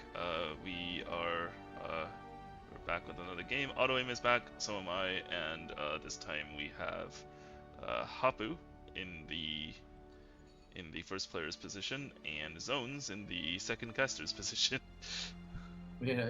Just a little bit of shuffling around. Zones here. Yeah. Alrighty. Looks like we have a 4-deck, two-deck mirror here. Happy with her. I think, is this her slightly more aggressive? No, this actually looks more controlling than the sword list that Happy usually brings, right? This actually looks pretty. Yeah, I mean, we got all three Amalias. To Olivia, I think is what stands out to me for slowing down the pace of the deck. That's a card that I feel like you tend to see fewer of in Sword nowadays, but you know, still a solid card, obviously. Yeah, obviously a good card. Got like Quick Blader to combine it with if you need that storm damage these days. I have seen the Olivia Albert too. The Olivia Albert, really, on turn 10? It's not great. Interesting. No. Yeah, like I feel like you'd rather just super Albert himself, right? Like you have to top deck the Albert to make that play make any sense. Oh, I see. Okay. That makes sense. I was like, maybe if there's like a really tall follower. But okay. Alright. And this is the exact same Roach deck, I believe. Yeah, this is actually what I'm running right now as well. Just like basically the standard, like I guess the difference is Fairy Fencer, Garden Zalir, all of those numbers. Yeah, you have to find room to fit in a Lamaga, but the Lamaga is a very nice card in some situations, so. Alright. I'm gonna have to see it one of these games, because I feel like I watched... Well, we saw it last week. Like, it was okay. It was her again. Like last week. It actually clutched the Wardhaven matchup for Hapu. That was the one. Oh yeah, it did. It discouraged Easy from Aethering because he would extend how much damage he's taking from Lamaga. So. And this is fairly focused. This is actually okay. I mean, I don't. This is the exact list. I think both Otto. I don't know what Otto brought Roach for. I think he did, but I know Asia also brought this exact 40 for qualifier. And the thing is, like, you cut one bale to find room for the other consistency pieces, like Alir and Bugler. And honestly, when you draw all 3 bale at a time, it's kind of bricky. So I can kind of see it. On average, you only need 1 bale per game, unless it's like the mirror or something. And this is the exact sword list that he brought for a previous game. Yeah. The Coach Woman. Yeah, alrighty. Coach Woman is really good. Like, the card didn't magically become bad when the expansion changed, and it's fun to see that card come back. Yeah, I mean, I think it's just like you have more options to play with. The opportunity cost is just really what it comes down to. Alrighty, Sword versus Forest. First, this tends to be a pretty close matchup. Like, it's quite winnable on both sides, but it really comes down to chip damage usually on the Forest. Yeah, actually, I mean, on both sides really. Yeah, I think just the nature of this matchup is why I prefer playing Forest blind into any other deck in this meta, though, especially this particular matchup, because I feel like the Forest player, in most situations, is the one who has control over the pace of the game. Obviously, when you are not seeing your win conditions as Forest, you don't have any option to try to push board anymore in this matchup, so that's where the Sword player has the ability to control. So, don't know if we need to be saying that as toward the end of the metagame as opposed to when it was fresh, but you know, if there's new viewers, it's good to give them a bit of a reminder, right? That's always so. Yeah, this Quick Blader is going to add up to quite a bit. That is not that easy to stop. It's not. She could be stopped. It could be stopped here. Oh yeah, it could be stopped right now with like the coin. There's also a case to go. No, if you commit fairies here, you coin. Yeah. Because if you just commit 2 fairies and do nothing, then your next turn is also awful. It's not that bad actually. Maybe you do just go and 2 fairies and stop here. No, I think okay. This is also fine. I'm honestly not sure because like with this hand, you actually have the choice to just trade off everything but the Lance Trooper there, and like sure you take 1. But you keep your hand more flexible, right? This, like, if we did this into another Lance Trooper, we would be feeling pretty awkward Whereas if we kept open the play point into a second lane trooper, we would still have the ambush to full clear. I don't know. It's like give or take. Oh, this showing that we have 2 Zirconias in hand here though is. Yeah, I mean, Auto-Aim will definitely read into that. Yeah. So, I mean, he's got the Glade, so it's not actually that hard to deal with a Zirconia. He just needs to make sure he has enough cards in hand for next turn. Which if we read might the second not. Zirconia here, if you have to read on the second Zirconia, I actually want to start this turn with Lily Evolve. Oh. Right, like, because then the health on your follower doesn't actually matter if you're expecting the second Zirconia, and then you can follow it up with the Fairy Fencer. You keep a bigger hand size, you don't have to commit any combo pieces, and if you have to clear this, you're saving the ambush, right? The other thought process this turn would be to clear without using an Evo and use ambush for it, right? Oh, There we good go. call. Auto-Aim. That's exactly what Auto-Aim is going for. That and the Fairy Fencer, yep. Makes perfect sense. Because I think, and the other read here is if Hapu had another Lance Trooper, it would probably be a pretty good play for her, like, other than risking a Zirconia if she has it. So Right. kind of, yeah. The Magus, is that really a punish? I don't think so, because Otto has the Blade in hand, and the Lily still contributes 3 damage to clearing it. So. Right. Yeah, the Glade combined with the Evo on the last turn is gonna kill any board from Sword here. And it's actually perfect. I don't think the Glade even has to take a single point. Yeah. Yeah. Which is nice. Yeah, that can really matter against things like Rosé. And Rosé and Pulse. And Pulse. So there's a thought process about how to use Cairn. There we go, right? So Yeah. nothing out of Vulse range to deny an ambush Vulse, because I think Happy would be able to reasonably ignore the Fencer on the board, but now she can't just ambush Vulse here. Yep. These aren't free actions to take though. Like everything kind of comes with an opportunity cost. But Yeah, I mean, it comes with an opportunity cost, but I say Auto-Aim is reading the situation perfectly, like, turn after turn, and it's really making a difference. yeah. So, what does he want to do now? He goes for 1-1, ambush, roach. There's one, okay, so like one line to consider, 1-1, ambush, roach, bug alert. It's not amazing. It's not a lot of presence. I think instead you want to do a Lambent setup here. I think that extends more damage down the line. What's the downside to that? I don't see a big downside to it. So I think that's the most likely line. I'm just trying to work out like if we can even get our 0 cost this turn and still get the Gildaria off the board. I think we can get like 1 if we're willing to expend a bug alert on this turn as well. Fairy Fairy Lambent? Works too. Oh, the +1? I don't know about. I feel worried about using this +1.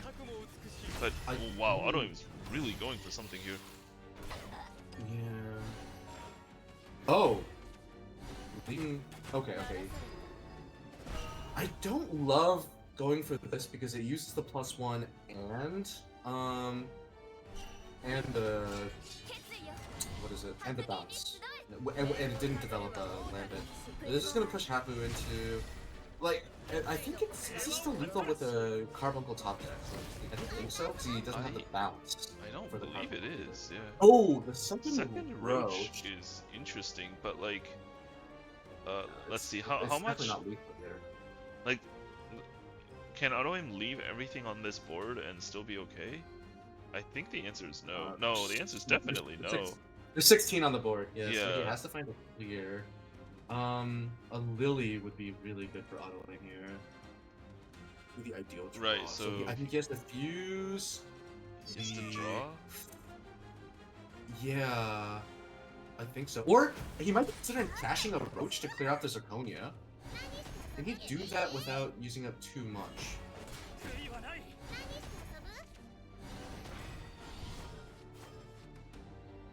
Right, like that would be... This gets a lot of damage on the board, I guess. Or is he just clearing out the Amelia? The Amelia actually presents more of a problem than Zirconia, right? Because if I think he's pushing Happy face. Brazo ward, oh, this could just be instantly losing. I think you need to get rid of this Amelia because if ward followers come down with a barrier, like usually with the Amelia barrier, that's he can't deal with that with his hand. Yeah. Is he? I think he's just saying it's okay if you have ward, I lose. That's fine. Yeah. To be fair, any line that involves Amelia Super Evolve, like almost every line with Amelia Super Evolve is losing for auto aim here, right? Right.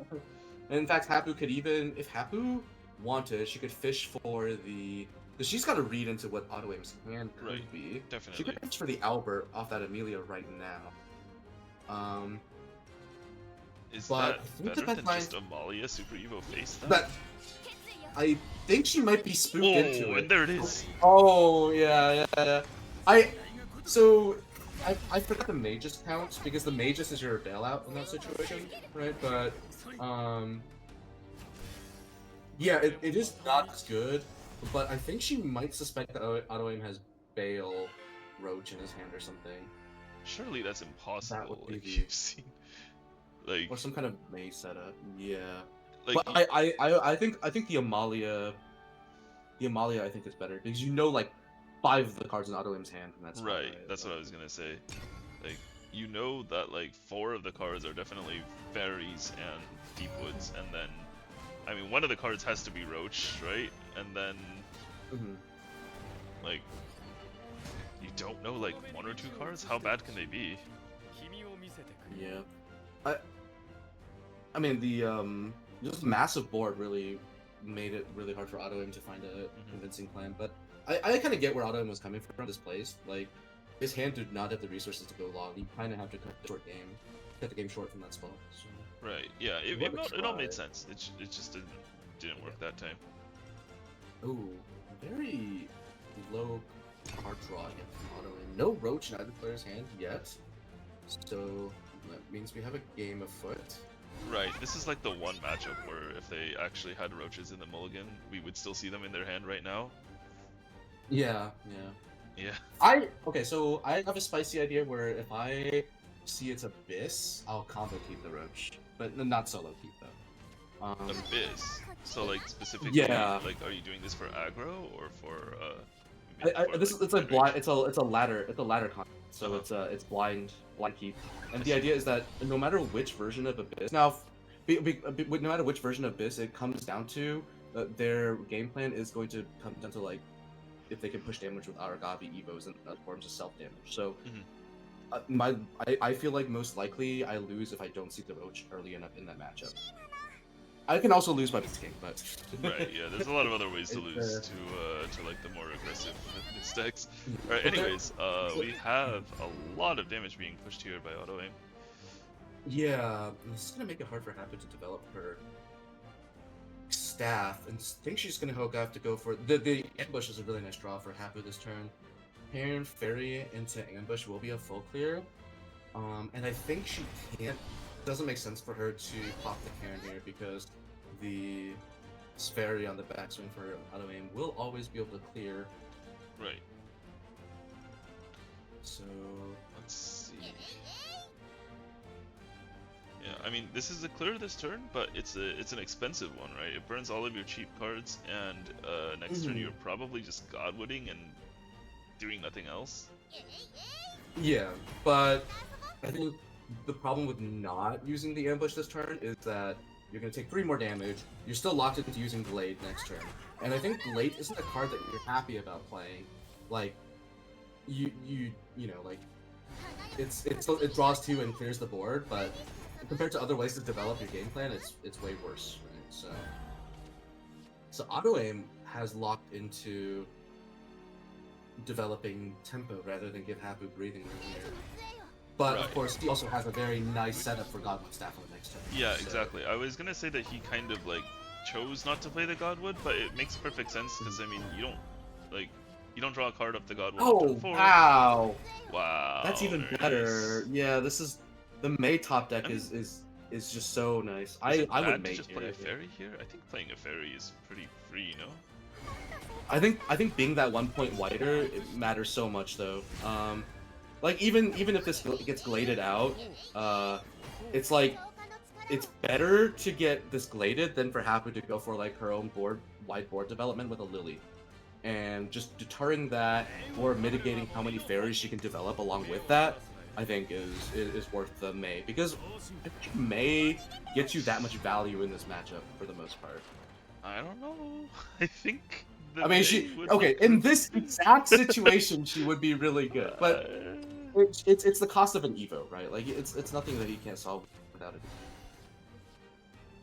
So I think it's still okay. I mean, I think like if you're anticipating exactly Glade, then holding the Mei for a turn would be nice. But I think there's just I think I'm not unhappy to get Gladed there in auto aim spot. Like, I'm saying that like if it's Glade or if it's Lily, like the two like best clears for your board, I'm way happier to have that Mei in hand. Yeah. I suppose that's true, but we it's can always use probably fine either way. But yeah, it's gonna cost an Evo here. I don't think you want to take 5 from this Glade. You can't. I think any fixed damage you have to just assume is just not negotiable in this matchup. And Like, the Bale. Sorry. Oh yeah, this is a dumb matchup where you like will play 2 power roaches in Evo face just because you like are desperate to like connect Evos to face in any way, and anytime you spend an Evo trading, it does not feel good. Yeah. I mean, the healing is just basically non-existent in this deck. So. Yeah. Alright, so how about a slow start, but we see no Roach from auto aim, and Hapu is. Oh, okay, I was gonna say Hapu had the staff advantage for a turn, but now auto aim has also matched with his own staff. He's gonna see so many cards this turn. Okay, well. Alright, surely the roaches start coming into hand. Oh, there is the roach. There's a carbuncle and a roach. It's perfect timing for both players. They needed to see their roaches like right now. Hapu. Calculate 1, 2, 3. I believe the game is over for either player in 2 turns. Like, yeah, maximum at this point. I think if Hapu leaves a target here, she's dead. Leaves a target or doesn't heal. Based on auto aim's hand. I counted. I just did a quick calculation there. I think it's like 12 exactly if the thing is a, so yeah, she's gonna go for the heal. She leaves a target, but she's gonna staff this roach, I think, right? She has to, yeah. But she is at 13, which I think is exactly outside of Otto's. Calculated correctly, I might be off by a little because I did it quickly. But... Yeah, I think 13 is safe. I just off the top of my head. Yeah, because 1, 2, and then 3, 4 after you reset with Carbuncle, right? And then 5 and 6 with the Roach afterwards. Yeah. Yeah, we're assuming no Bales, right? Yeah, no zeros. It's just pure. And I don't know if Auto Aim can get that Bale down to 0, but I don't think he can with that many. With it at 5 here. So now the rubber band is on the other claw. That's especially Trump. Can Auto Aim try to set up a board lock here to do anything? Is there like with Godwood in play? Is there not, right? Yeah, with the Godwood and the, it's pretty hard, but. Yeah, 1, 2, 3, 4. Yeah. Auto aim can't leave. Auto aim's dead on exactly this board, but he doesn't clear anything. He's using a Godwood to bounce a fairy. I mean, it makes sense. He has to get this Bale down to 0 if he wants to win this game. I don't think it's gonna get there though. It is not. I don't think. Yeah. That's like crazy.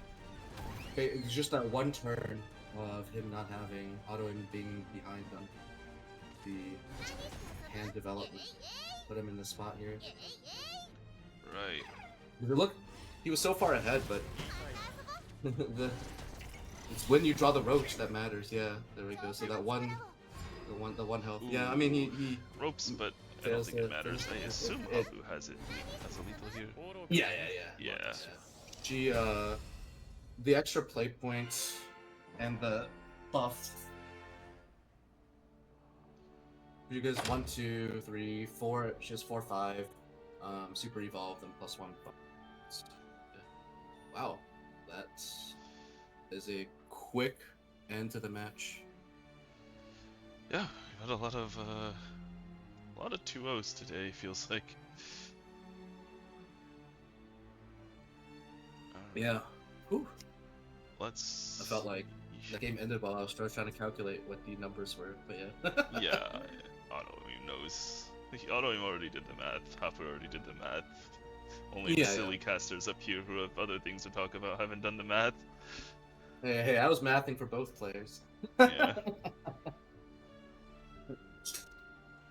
Yeah. Alright, so up next we have Omega.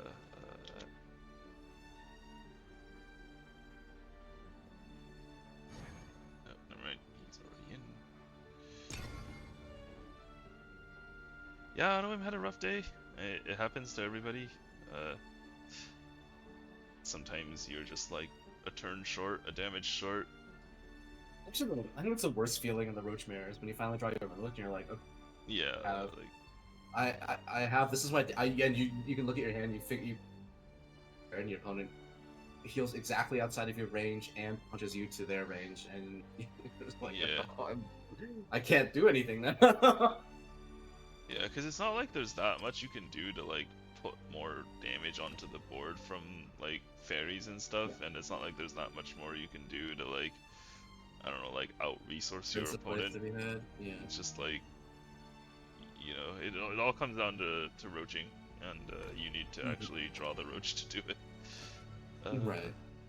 So Looks this is the same like list. the same two lists to me. Oh yeah, it is the exact same. So, and then on Omega side we have like higher mid-range dragon-ish, like actual mid-range, not even like it doesn't aggro. surprise me that he's shut out for the alt art forte.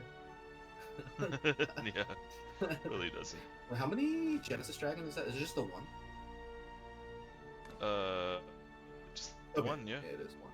Yeah, because I was looking at the 8+ lost count, and it was only 4, and I was like, well, it's 3 Twilights, so Yeah. 1 Genesis. That does make sense, right? Because without Fenny in the deck, it's way harder to.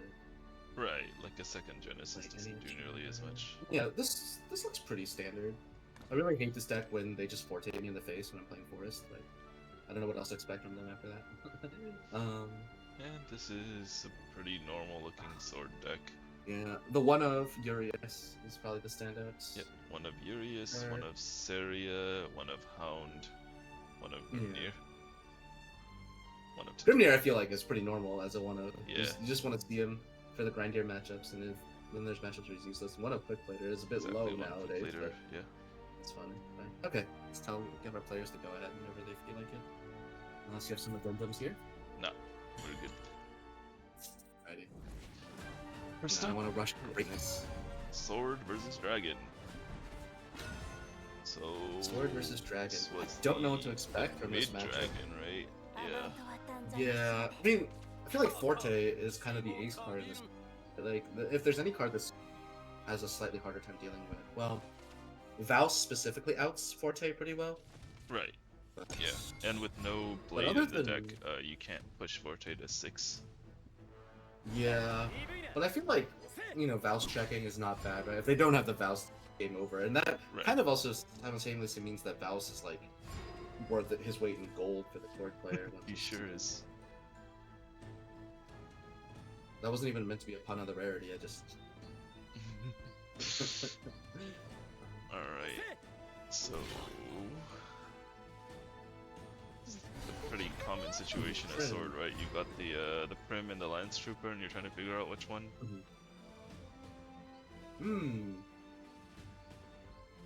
Is this Coin Dragonstein? Surely not. That seems pretty weak. Right? I don't know. Yeah. I feel like if you call first or Hylian first, either one's better. Yeah. I don't want to. I mean, I'm a little greedy personally. Like, I don't want to call before I have overflow. Yeah, no, I get you, but I feel like you can't save the card that long in this matchup. I guess there's a sign there that you're basically shoehorning yourself into people's stupid next turn. Right. If I'm working within my frame, and that's why I wouldn't make that play. Yeah, I mean, like if your opponent just plays Nanya, and you play Call and Fight Lean on your next turn, aren't you just screwed? Embarrassing. Yeah, pretty bad. Alright, so Phil Dao so- is here, but he would be better on the next turn.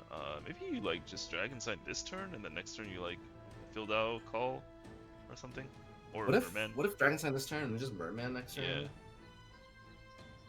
Oh, the conservative call of the Mega Lorca. Okay. I mean, I can't blame anyone for that. Going down to 13 against Sword. I mean, I don't know. See, like, I want to tank face damage if I have this hand. Because I have the Right. Neptune. Yeah. And then the call of the Mega Lorca after I have the Neptune, that's 3 more healing. That's just all the damage I face tank this turn. Yeah, exactly. No, I get you. I actually was totally down for the Dragon Sign too. Yeah.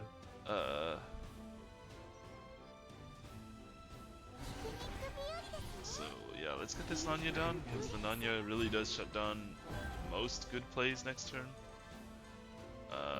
What about Phil Dao Dragon Sign? That's what I was thinking too, right? Because you don't want a Merman into this. Right. You lose so much value on the Merman, and it filled out Coin Dragon Sign up the Forte as well. I envision a world where we actually go for Forte and then into Neptune after that, and then the Merman represents 3 healing. Right. Yeah, I mean that totally makes sense to me. So now on Hapu's side we have We don't have the play we'd like to make this turn. Amazing. I mean, you can like Lance Trooper Nanya. That's like okay. It's not exciting. You can, like... Lance Trooper Nanya. Do you ever? This might be a little caster visiony, but like, I mean, any line where you leave up a Nanya is actually really annoying for Omega, right? Because he already didn't play his Merman when he had a Nanya on the board, so maybe that's a consideration. It's like Lance Trooper Nanya and then evolve the Knight to clear the Feldal, leave up the Nanya. It looks stupid because like you're wasting the rush on your Nanya. Yeah, but, it does look dumb, but Nanya. I mean, nobody says you have to use the cards like that. Oh, evolve Nanya Evolve here. Nanya. I mean, it's good against Forte. It's not as good against Forte Merman. this turn. Yeah, that's the pinch that Dragon gets that up though. Right, so. Getting this Merman out in a average situation for Sword would be amazing, but in this current situation, where Hapu's hand resources are a bit stretched out, well, she did get a turn here. Play the Amelia. Okay, that's where her good cards are. Oh, they're all good cards. Alright, so that's gonna clear. And ooh, she's saving the Prim for... I like that. I assume it's for like it could go with Olivia, it could go with Amalia or something like that. There's a lot of things you can do with the Prim, right? Like she has a Zirconia in hand, she has Olivia in hand. There's also a world where she goes wide and supers the Prim, I think. Like, very flexible card choice. And also, she would just die for free into an empty. So, like, yes. There's the last part of that.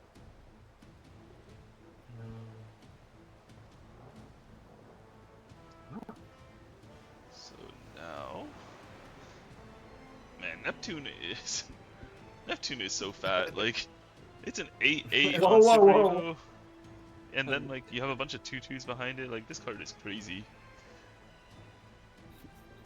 Yeah, the stat line is it's like when Sword's feeling embarrassed about how much stats that's on the yeah. Like, it really feels like the new Dragon cards are just Sword cards that like you know what I mean? Yeah, tell me you're a sword card without telling me you're a sword. Do we poke one with the Prim now? I think Surely you do, right? Like, you want your opponent to get rid of this Prim at this point. Genesis Dragon. Okay. Do we have any spicy lines we can set up here? No, unfortunately I don't think so. This is such an awkward hand. I mean, I think it's got to be some combination of like Odin and sending things face, right?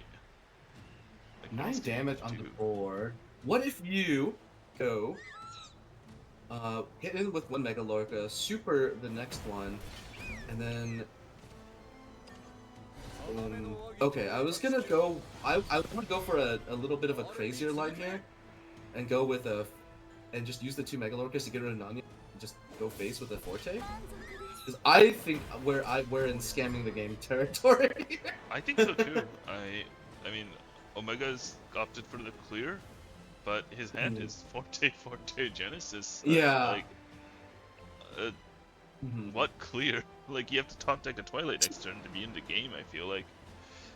Right, and I mean, right, the Twilight is like equally good as a clear if we have the Forte the turn. I mean, yeah, we're more dead into an Albert, but I'm not worried about. I'm I don't know. I think when I'm thinking about how to win if I'm in Omega's shoes here. I don't even think an Albert was lethal, was it? No. If we took the damage, I was thinking like if we leave up the Amelia, we can take. Oh, there's only 1 super left. Right. We get knocked down to like 8 or something. I mean, yeah, we got knocked No, out I mean, low, but like you're not dead and you have Genesis in your hand, right? Yeah, I guess I'm thinking like if you take that and you just clear with like Twilight or something, you're dead to the Albert on 9. But yeah. Maybe because I'm thinking about like if you get Amalia on the backswing and stuff like that. But this Apollo's not bad. Yep. There's the way for I mean, he didn't top deck like one of his board clears, so it ends up working out. He's still in the game, and Forte gets to live, which is not. I mean, I guess in this matchup it's a little bit more common, but it doesn't really happen much outside of this. Does he draw another board clear here? Oh, that's the Mega like Lorca. Half of a board clear. I guess what can you get here? Like you start with the Mega Lorca to fill Mega Lorca from your deck, and then I don't think you can do that. I think you have to draw first and see what happens. And that's what Omega does. Yeah, I mean I'm like definitely afraid of drawing the last Mega Lorca. Your greed and like risk aversion is like showing up like crazy in the way that you talk about plays. Of course. Well, unfortunately, I think with this Amalia surviving, well, the good news for Omega is that there's no Storm card in Haku's hand yet. Right, I think Haku is running all 3 Alberts and just, hasn't drawn it. Tentacle. Tentacle is 15? Not enough, I believe. I don't think it's enough, but the Olivia... You can't Olivia into Tentacles. Yeah, that's right. 5 plus 6 plus 5. Yeah, it is 1 short. Tentacle the Forte and super in place. It looks so bad, but like... Okay. Hapu's like, that's too much of a cowardly line. No, like, this is better, right? Yeah. Yeah. Now you have barrier.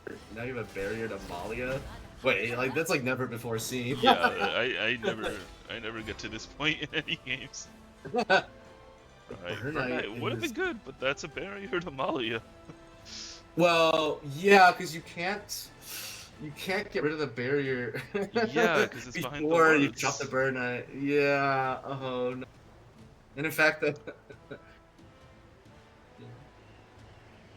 if only that were Twilight Dragon. Right? I mean, it's not an issue of like not running enough Twilight Dragons. He has 3 in the deck. He has all 3.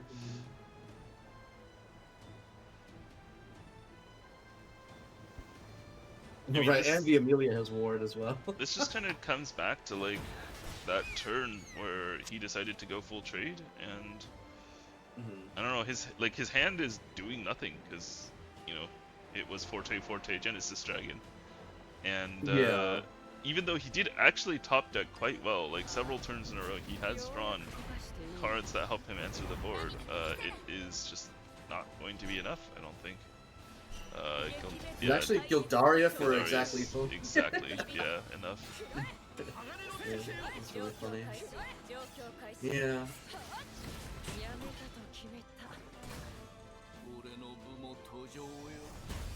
Yeah, I mean, I don't know. He made a call, and his deck is full of cards that could support his call. Right. It just didn't quite work out for him because he didn't draw exactly Twilight Dragon. Yeah, or Burnite earlier, I guess. Yeah, Burnite earlier certainly would have made a difference. That's what it is.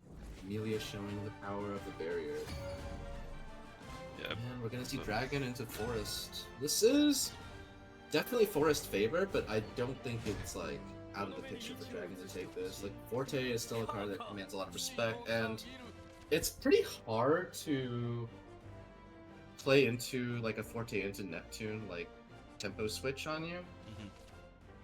But Happy does have a really good hand into a slower deck. So if Omega doesn't have the tempo heavy, the tempo pressure heavy draw here, then Hapu gets a very nice setup from this hand. Yeah, I found that like it can look really good for you as Forest and on like turn 4, and it can look really good for you on like turn like 9 or so. But if you stumble in between those turns, Neptune kind of just takes over the game. Yeah, like the Merman into Forte into Neptune curve is like so nasty to deal with. Yeah. Some permutation. I don't. Right. I didn't do the math for what that costs, but it's right. Costs aren't real. So Hapu does have the Godwood, so that does mean that she's going to be able to play the game for a long time if necessary. Yeah, with the Fairy Circle as well to get to 3 this turn. Although, yeah, and the Lambent too. The hand size management here, she is going to end this turn with 8 cards, which it's actually okay to Glade from here, though you burn 2 cards though, because like... Right, I mean Roach is already in hand, you don't actually like, Roach need any and specific Bale and card. a 0. Yeah. Yeah, a lot of other things. But 2/1/2 is also not a bad have. Right. That might actually burn a card as well. Like these are. If you evolve the Lily, right? Yeah, which I mean, I feel you're like gonna be forced to evolve a Lily. Yeah. Right, so evolve this Merman. Oh no, evolve yeah. from Omega. Omega chooses not to revo his Merman for the extra 2/2, which makes the board clear pretty easy for Hapu. Yeah. Just a matter of how she chooses to play around burning cards, and it looks like she's not going to bother at all. I like. Eh. Yeah, that's awkward. It'd be really nice if we could use one of these away with a Lear. Although, you know, once it's eaten by an Odin, it's not bad. Oh, no, the Odin is going to be used to get rid of Glade instead. Makes sense. Alright, Evo's face. I mean, pretty much all the damage that you do to Forest is gonna stick. Like, they'll heal a little bit. Ooh. And, that Bunko burn, not good. Yeah. What's the line here? So the obvious line, or the line that stands out immediately, 2/1/1/2 or 3/1/2. 3/1/2 means you don't evolve Lily, which is less than ideal when you've just taken face damage, but we do have a few bounces here, so maybe it's okay. I'm a little scared. Honestly, I kind of wanted to evolve the Lily there. I think like it burns a card, but it makes a stronger board. Like getting hit with Neptune is a punish for that, but I don't want to be hit by a second Odin there. Then I really feel like I'm losing. Yeah, I mean that makes sense. But we are now staring down a Neptune, and we have very little. Like fairy, puggler. Let's see. Starts with a bounce. Okay. I think that's good because like no matter what you hit, you're actually pretty happy. Because if you hit the Neptune, you just like that's your Bale Evo. Yeah, I guess Bale is going to be the line. I think Bale is mandatory. Yeah, I was trying to think if there's some crazy thing with like super evolving the Good Fairy, using her to bump into Neptune and staffing her back to hand to get oh. Right, that makes sense. Okay. Yeah. Okay, is she gonna staff this to get one more? It's so ugly to have to staff this though. Well, we can't be worried about aesthetics with this spot. Staffing for what? 6 damage on the board. If you staff this Fairy Fencer, the Bale goes to 0. You don't need the Bale at 0, right? You're bouncing something for sure next turn. Oh, I mean, like probably not to die to an Odin. Oh, okay. Yeah. No, that makes sense. Yeah. Oh, the Odin is here, but he doesn't have the play points left. Yeah. But I mean, Omega is at full health and has an Olivia super on the table here, right? Like, I think this has to be pretty good for Omega. I haven't done the math. Yeah, She I has mean, Hapu 3 does have zeros? everything in hand, right? Like this is the Roach hand. 3 zeros, 20 health though. I don't know if you can get 20. Okay, so Anyone Lily can gets do burned, it. but who cares? At this point, if you're Hapu, you just start clicking your cards, right? You kind of have to go. You can't beat this board, and then also not die to Storm next turn. Right. I mean, she's counting, but I think knowing Hapu, if she hasn't already gone in, it's not a lethal. So I can see that. So now she's trying to figure out the best line that isn't immediately winning. I guess we have time to count, right? It's 3. Then 1, 2, 3, so it's 6, 7. I'm counting like 1, 2. Is it actually 6, 7, 8? I think I'm counting 16 roughly, but it could be off. Oh wait, triple roach. Oh wait, yeah, we have triple roach. Wait a minute, is it enough? I think it's. Oh, it's exactly enough on the triple roach. Wow. Okay. Oh, it is. Oh no. It's one short. It's 1 off, right? It's 1 off. Oh, that is devastating. Yeah, it's 1 off on the. Yeah, 5, 6, 7 plus 1. Ah, I was excited early, but yeah. I mean, it was close. That was a good effort. It was really close. Mm-hmm. Let Olivia heal. Just. It's so much work, yeah. Omega was just in such a commanding position there. That was a good attempt though, for sure.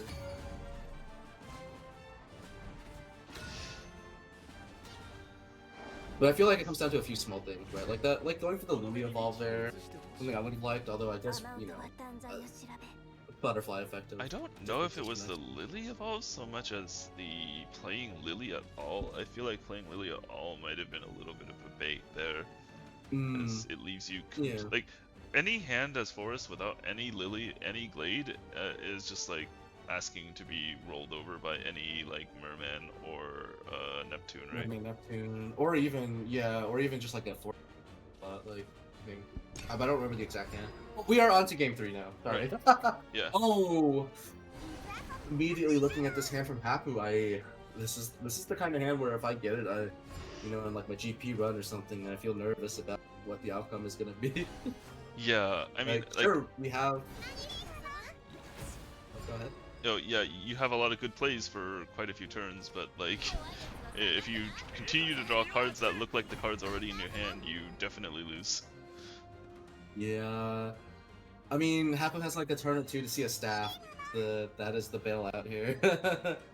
I think drawing a Glade on 5 would be sufficient, like, to win. Yeah. I would be very happy if I saw Staff and Glade in the turns then. Maybe. Oh, I would also be happy to see this. That's not Although good. I'm not happy with my own hand here. You know, Yeah, like. it's not good. Okay, so the question is, do you open this convocation? And my hunch is that I want to.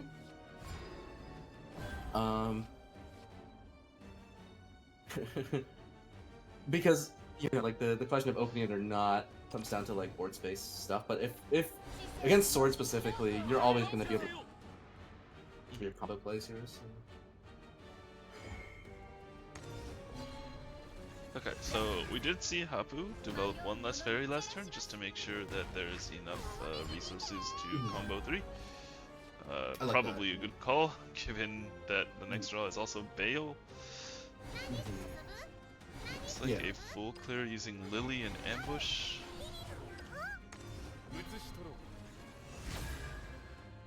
Yep. Although, you saved the Lily here? Yeah, you have to save the Lily because you don't have anything else. Yeah, we don't have any other clears for big things. Yeah, the bug alert. We already had one. I like this. I like this, with the caveat that like, given what we have. Right. The second Luminous Mage is here. Okay, yeah, we're counting cards in hand. Although, to be fair, Glade is is still a full clear on Yeah, this board. Glade's still full clears, it's just how I think much you're damage he takes in the process or something like that. I think you're supposed to evolve the middle guy here, right? Because Oh, yeah, like this probably. pattern, because then it's 3-2-3. The Glade goes to 7, leaves the middle guy at 1 health. It still clears in some ways, but it takes a fairy from hand or something. Right, so right. evolving the end guy is actually worse than the middle guy here. But we're on half clear now. So, Check. Going to. Okay. okay, so it takes that ping instead to guarantee that the ambush only lands on 2 health followers, which I think is pretty cool. Yeah, it is good. Like, I think the intuitive play is almost always to have Lily kill off whoever she shrank, but it's nice to see that pattern. And the ordering was also good there to try to fish for the 1 more health on Lily if she could get it. Right, but as we talked about, this hand, like the hand had a lot of good early aggression, so sword is down to 14, but no Glade, no Godwood, and Hapu's hand is down to 4 cards, most of which are like barely even like a card if you really think about it. Like these are these are like 1/1s and a Bale. I guess Bale's nice, but you don't win games off of this. Yeah, like even the Glade's not amazing here next turn because the hand size is so small. It's only 2 cards off of Glade from that spot. Hapu really wants to see a staff. I think that's honestly, outside of getting some kind of sequence to like allure into Carbuncle plus Roach, the next best thing for Hapu would be to find a way to use this Bale to convert dropping a staff onto the board. I think it's too late for staff. I think it has to be Glade. Has to be Glade. Yeah. I think like staff Bale is too would have been okay, but that's not the reality in which we live in this spot. So the Carbuncle is going to be used to recycle the cairn. Okay, and now she's going to have to try to minimally use the resource in her hand. Oh, nope. The opposite, actually. Going to go... Oh, okay. Gonna get another cairn this way. This is... How is this soft to Amalia? Yeah, it's soft to a lot of things, but I don't think Hapu has the luxury of playing a lot of things. Right. I mean, I think like holding an extra fairy is like slightly better to Amalia, or even leaving up the super grid in some cases. Right, because there's like a world where you leave up the super crib, and that's a board slot that can't be a war. Like, That's true. it's very all in, but like we have to all in this spot. I actually think that Hapu needed to bounce Carbuncle last turn just to make sure that it's like there's a bounce available if you top deck Roach. Yeah, I think so But, too. Right? I mean, it didn't happen. It's not gonna make a difference. But like that's the sort of play that you make, you know, like going, just like making sure that you give yourself as many outs as possible. Yeah. She is gonna full pass because, you know, like playing to not lose here just doesn't make any sense. Yeah. If she dumps her whole hand to clear skill Daria, she has effectively lost the game already. Omega. Surely Please. Urius is like way better than Amalia here, right? Wait. We just win with Albert, right? Oh, we don't, right? No, we don't have any. We're out of supers. Yeah. Okay. Yeah. Then it's Urius. Like, you can actually lose if you play Amalia. I don't think you can lose if you play Urius. Wait, what about yeah, Tentacle? Urius looks good. I was thinking about Tentacle Mjolnir as well. I think it's harder to lose with Urius. Yeah.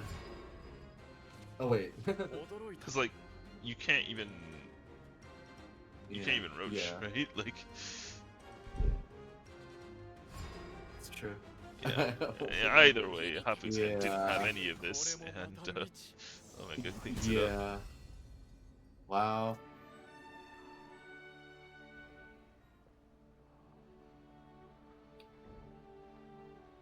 Okay. Well, that would wrap it up for tonight, and we finished ahead of schedule. That was quite the showing. I mean, I feel like this is like the curse of the Anti-Roach Coalition. It's really funny. I just noticed his Omega's sleeves are both forest colors. That's true, actually. He has a Roach Dragon sleeve. Like, what is wrong with him? Yeah. Why would you do this? Is that like a taunt? It's like almost, right? Alrighty. Well, those were some pretty fast matches. I feel like I barely sat down and got comfortable, but they were pretty exciting nonetheless. I think we showed, you know, on the halcyon days of this format, what some of the interesting things, some of the refined decks in the archetype in the metagame can do. Or can't do, I guess, in some situations. But once again, it was a pleasure joining you on this show. Talking about how our players are making amazing strategic decisions. Yeah. Wait, why are you laughing? I'm just kidding. So that would be what I have to say. I suppose I'll pass it off to you for closing thoughts. Yeah. This is the last SVSL of the expansion. Next week we are getting the new cards, and we're gonna be having an SVSL like the day after. So, obviously, we're all very excited to see new cards. Like, we've been playing this this meta for like 6 weeks now or something like that. Can't wait. And I also can't wait to see what our players cook up for their first matches. I'm hoping to see some Loot Sword. I'm hoping Loot Sword is really cool, and then I'm hoping to see Loot Sword. We were talking a little bit in Loot Sword when we got Barbaros and all of those was like one of the coolest decks they've ever made, and then that's coming from me, and I'm a Sword hater, so yeah, really excited for Loot Sword. And really excited to see if they choose to reveal any cards for Forestcraft before the expansion hits. I don't think. Dude, every time it's an Omen set, I'm just like, don't show me. Like, I just want to see what the staples. The banner cards are gonna be terrible. Like... Oh, we got one just now. Okay. Did we? Okay. I see. Okay. Well, I'm gonna have to go look at it like right away because that's all I care about is like what can I play in my Roach deck. Right. Of course. Same. Ready. All right. Do you want to do it on stream or do you want to just sign and look at it? I guess I can look at it on stream. Why the heck not? Let's see. Do you have a link for it, Hapu? It's probably on Reddit.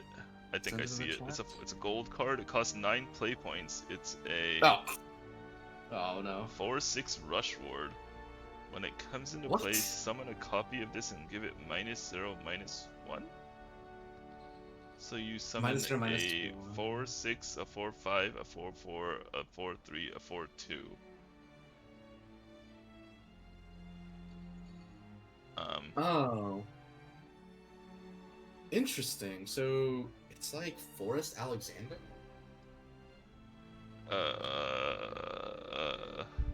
Okay, I don't know, but interesting is not. Show it. I guess I can actually. We have the technology.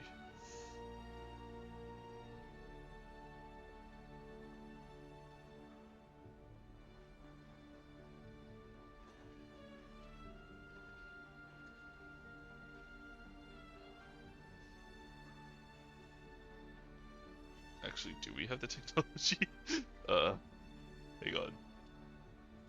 OBS is a little weird.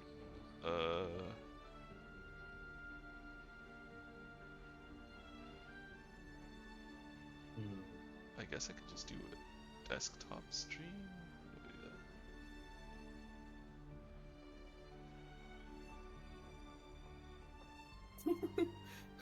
What a weird card.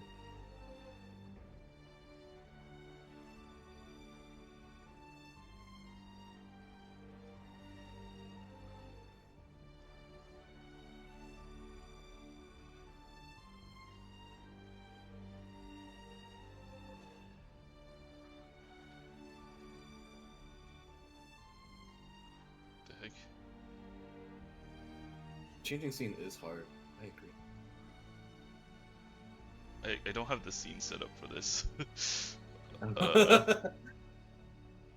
I just I'm trying to simultaneously make sure that this scene actually functions and also doesn't I reveal show it on a my million Discord? things that I'm not okay with Yeah, sharing. wait. I have an idea. What if Uh, I do it on my Discord screen share and then you do a scene of you looking at my Discord screen share? Eh? I'd have to set that up too, but yeah, that might work. Oh, okay. I was just gonna say that I feel like that would make it easier for you to not show everything on your. At the very least, that'll be scoped. What I Probably have on true, yeah, Discord. probably I true. won't be a brand risk. You can see what's on my screen.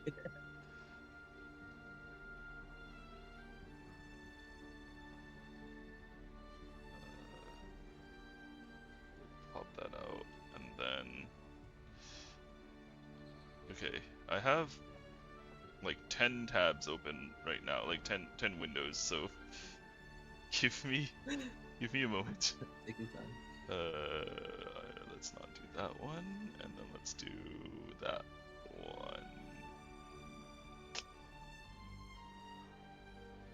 Media source. Window capture.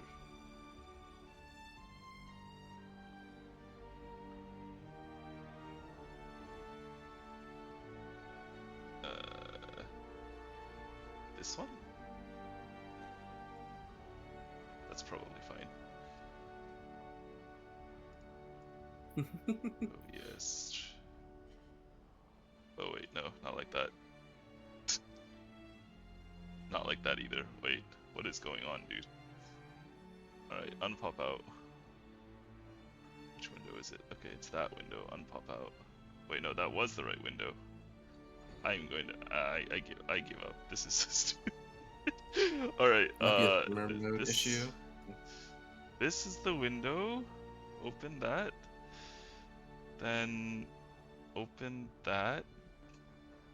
Then open. Okay, there we go. We see it now. Get rid of all the other. How do I get rid of all the other people? More options. Stop watching. There's like a don't see people who aren't streaming button. Yeah, I know, but it's not Yeah. here for some reason. That's so weird. Okay. Whatever. It'll have to do. There we go. We got it. In the end. We got there. Alrighty. Jesus. Yeah, sometimes I wish. Wait, no. Now it's gone. Oh, now it's gone because Discord does this thing where the moment you tab out of it, the video, it stops showing on. Oh. Yeah. That's Okay. such a So pain, that yeah. so there's a reason why we use Video Ninja instead of Discord. Because Makes Discord, sense. like, it Okay. literally just doesn't work on Discord unless you like do other stuff to like Oh, stabilize it. yeah. Okay. Oh, and now Zones has tabbed out, so now I can't see any of the streams. Oh, okay. This is- My bad, my bad. This is why Okay, we hate I'm back, I'm Discord. back. Yeah. Okay, so anyways, yeah. Yeah, so this card is apparently just a bunch of Ward Rush bodies. So obviously Yeah. not a Roach card in the slightest. Mhm. Which I mean makes sense because I don't think they want to make Roach any better. I don't know. Yeah. Seems fine, I guess. I don't know. I don't care about this card. Yeah, I mean, it's good to have it in take two, I guess. Yeah, I think it's funny. It's funny because like here's the thing I'm thinking about with this card. It's 4/6, right? Like, so they made her have a big enough butt that she doesn't just like break the game. Because imagine if she were like a 4/4 with this, right? Then she's making 4/0s that die. I guess. I don't know. I don't think that's how it'll work, but it's just funny. Like, so 4/6 down to a 4/2. Yeah. Fill out the board. I mean, I guess we at least have a card in Forestcraft that like doesn't allow you to die immediately to Odin or Albert or whatever. But like, this is our Molly. Yeah. Ew. Okay. Wait, I see the vision. You Carpocal Super and then play her. It's perfect. Oh wait, no, I tried to tap to something else and now it's not showing on stream anymore. Very cool. Okay. Dude, I think we've seen enough of this Okay, card. yeah. I think we're good. We spent a lot of effort to say this card isn't. That was fun. That was fun. Very neat. Okay. As an engineer, I'm all about picking out solutions. Yeah. Anyways, it has been a blast doing this. I don't know if I talked about this, but like having an event like this where like good players get to come together and talk about the game and play against each other as part of a show has been like something that I've been trying to do in Shadowverse for a really, really long time that I just never found the chance to. And I'm really happy that it's working out. I'm really happy that people are enjoying, you know, the games that we're putting out. And I'm really happy that the players are still happy. Like, I kind of thought like people would lose interest like after playing in it for like a couple weeks, but no, we still have a ton of signups even on like the last week of the meta. When the games like clearly just don't matter anymore, people are still playing, and next expansion should be even better. People are gonna be excited again to play, and yeah, can't wait to bring that to you. That's it from me. Want to say anything right at the end? I was just gonna say, I actually think the expansion release schedule might be something that's benefiting because it's a little faster than it was before. With 2 months, like. It's just enough time to cycle into something new.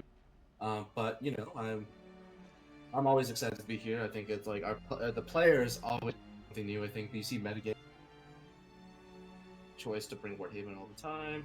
Some of the players having more open, unpredictable deck pools. So I like to see that, and you know, always a pleasure to be here. That's all I had. All right. Yeah. Bye, everybody, and hope to see you next week.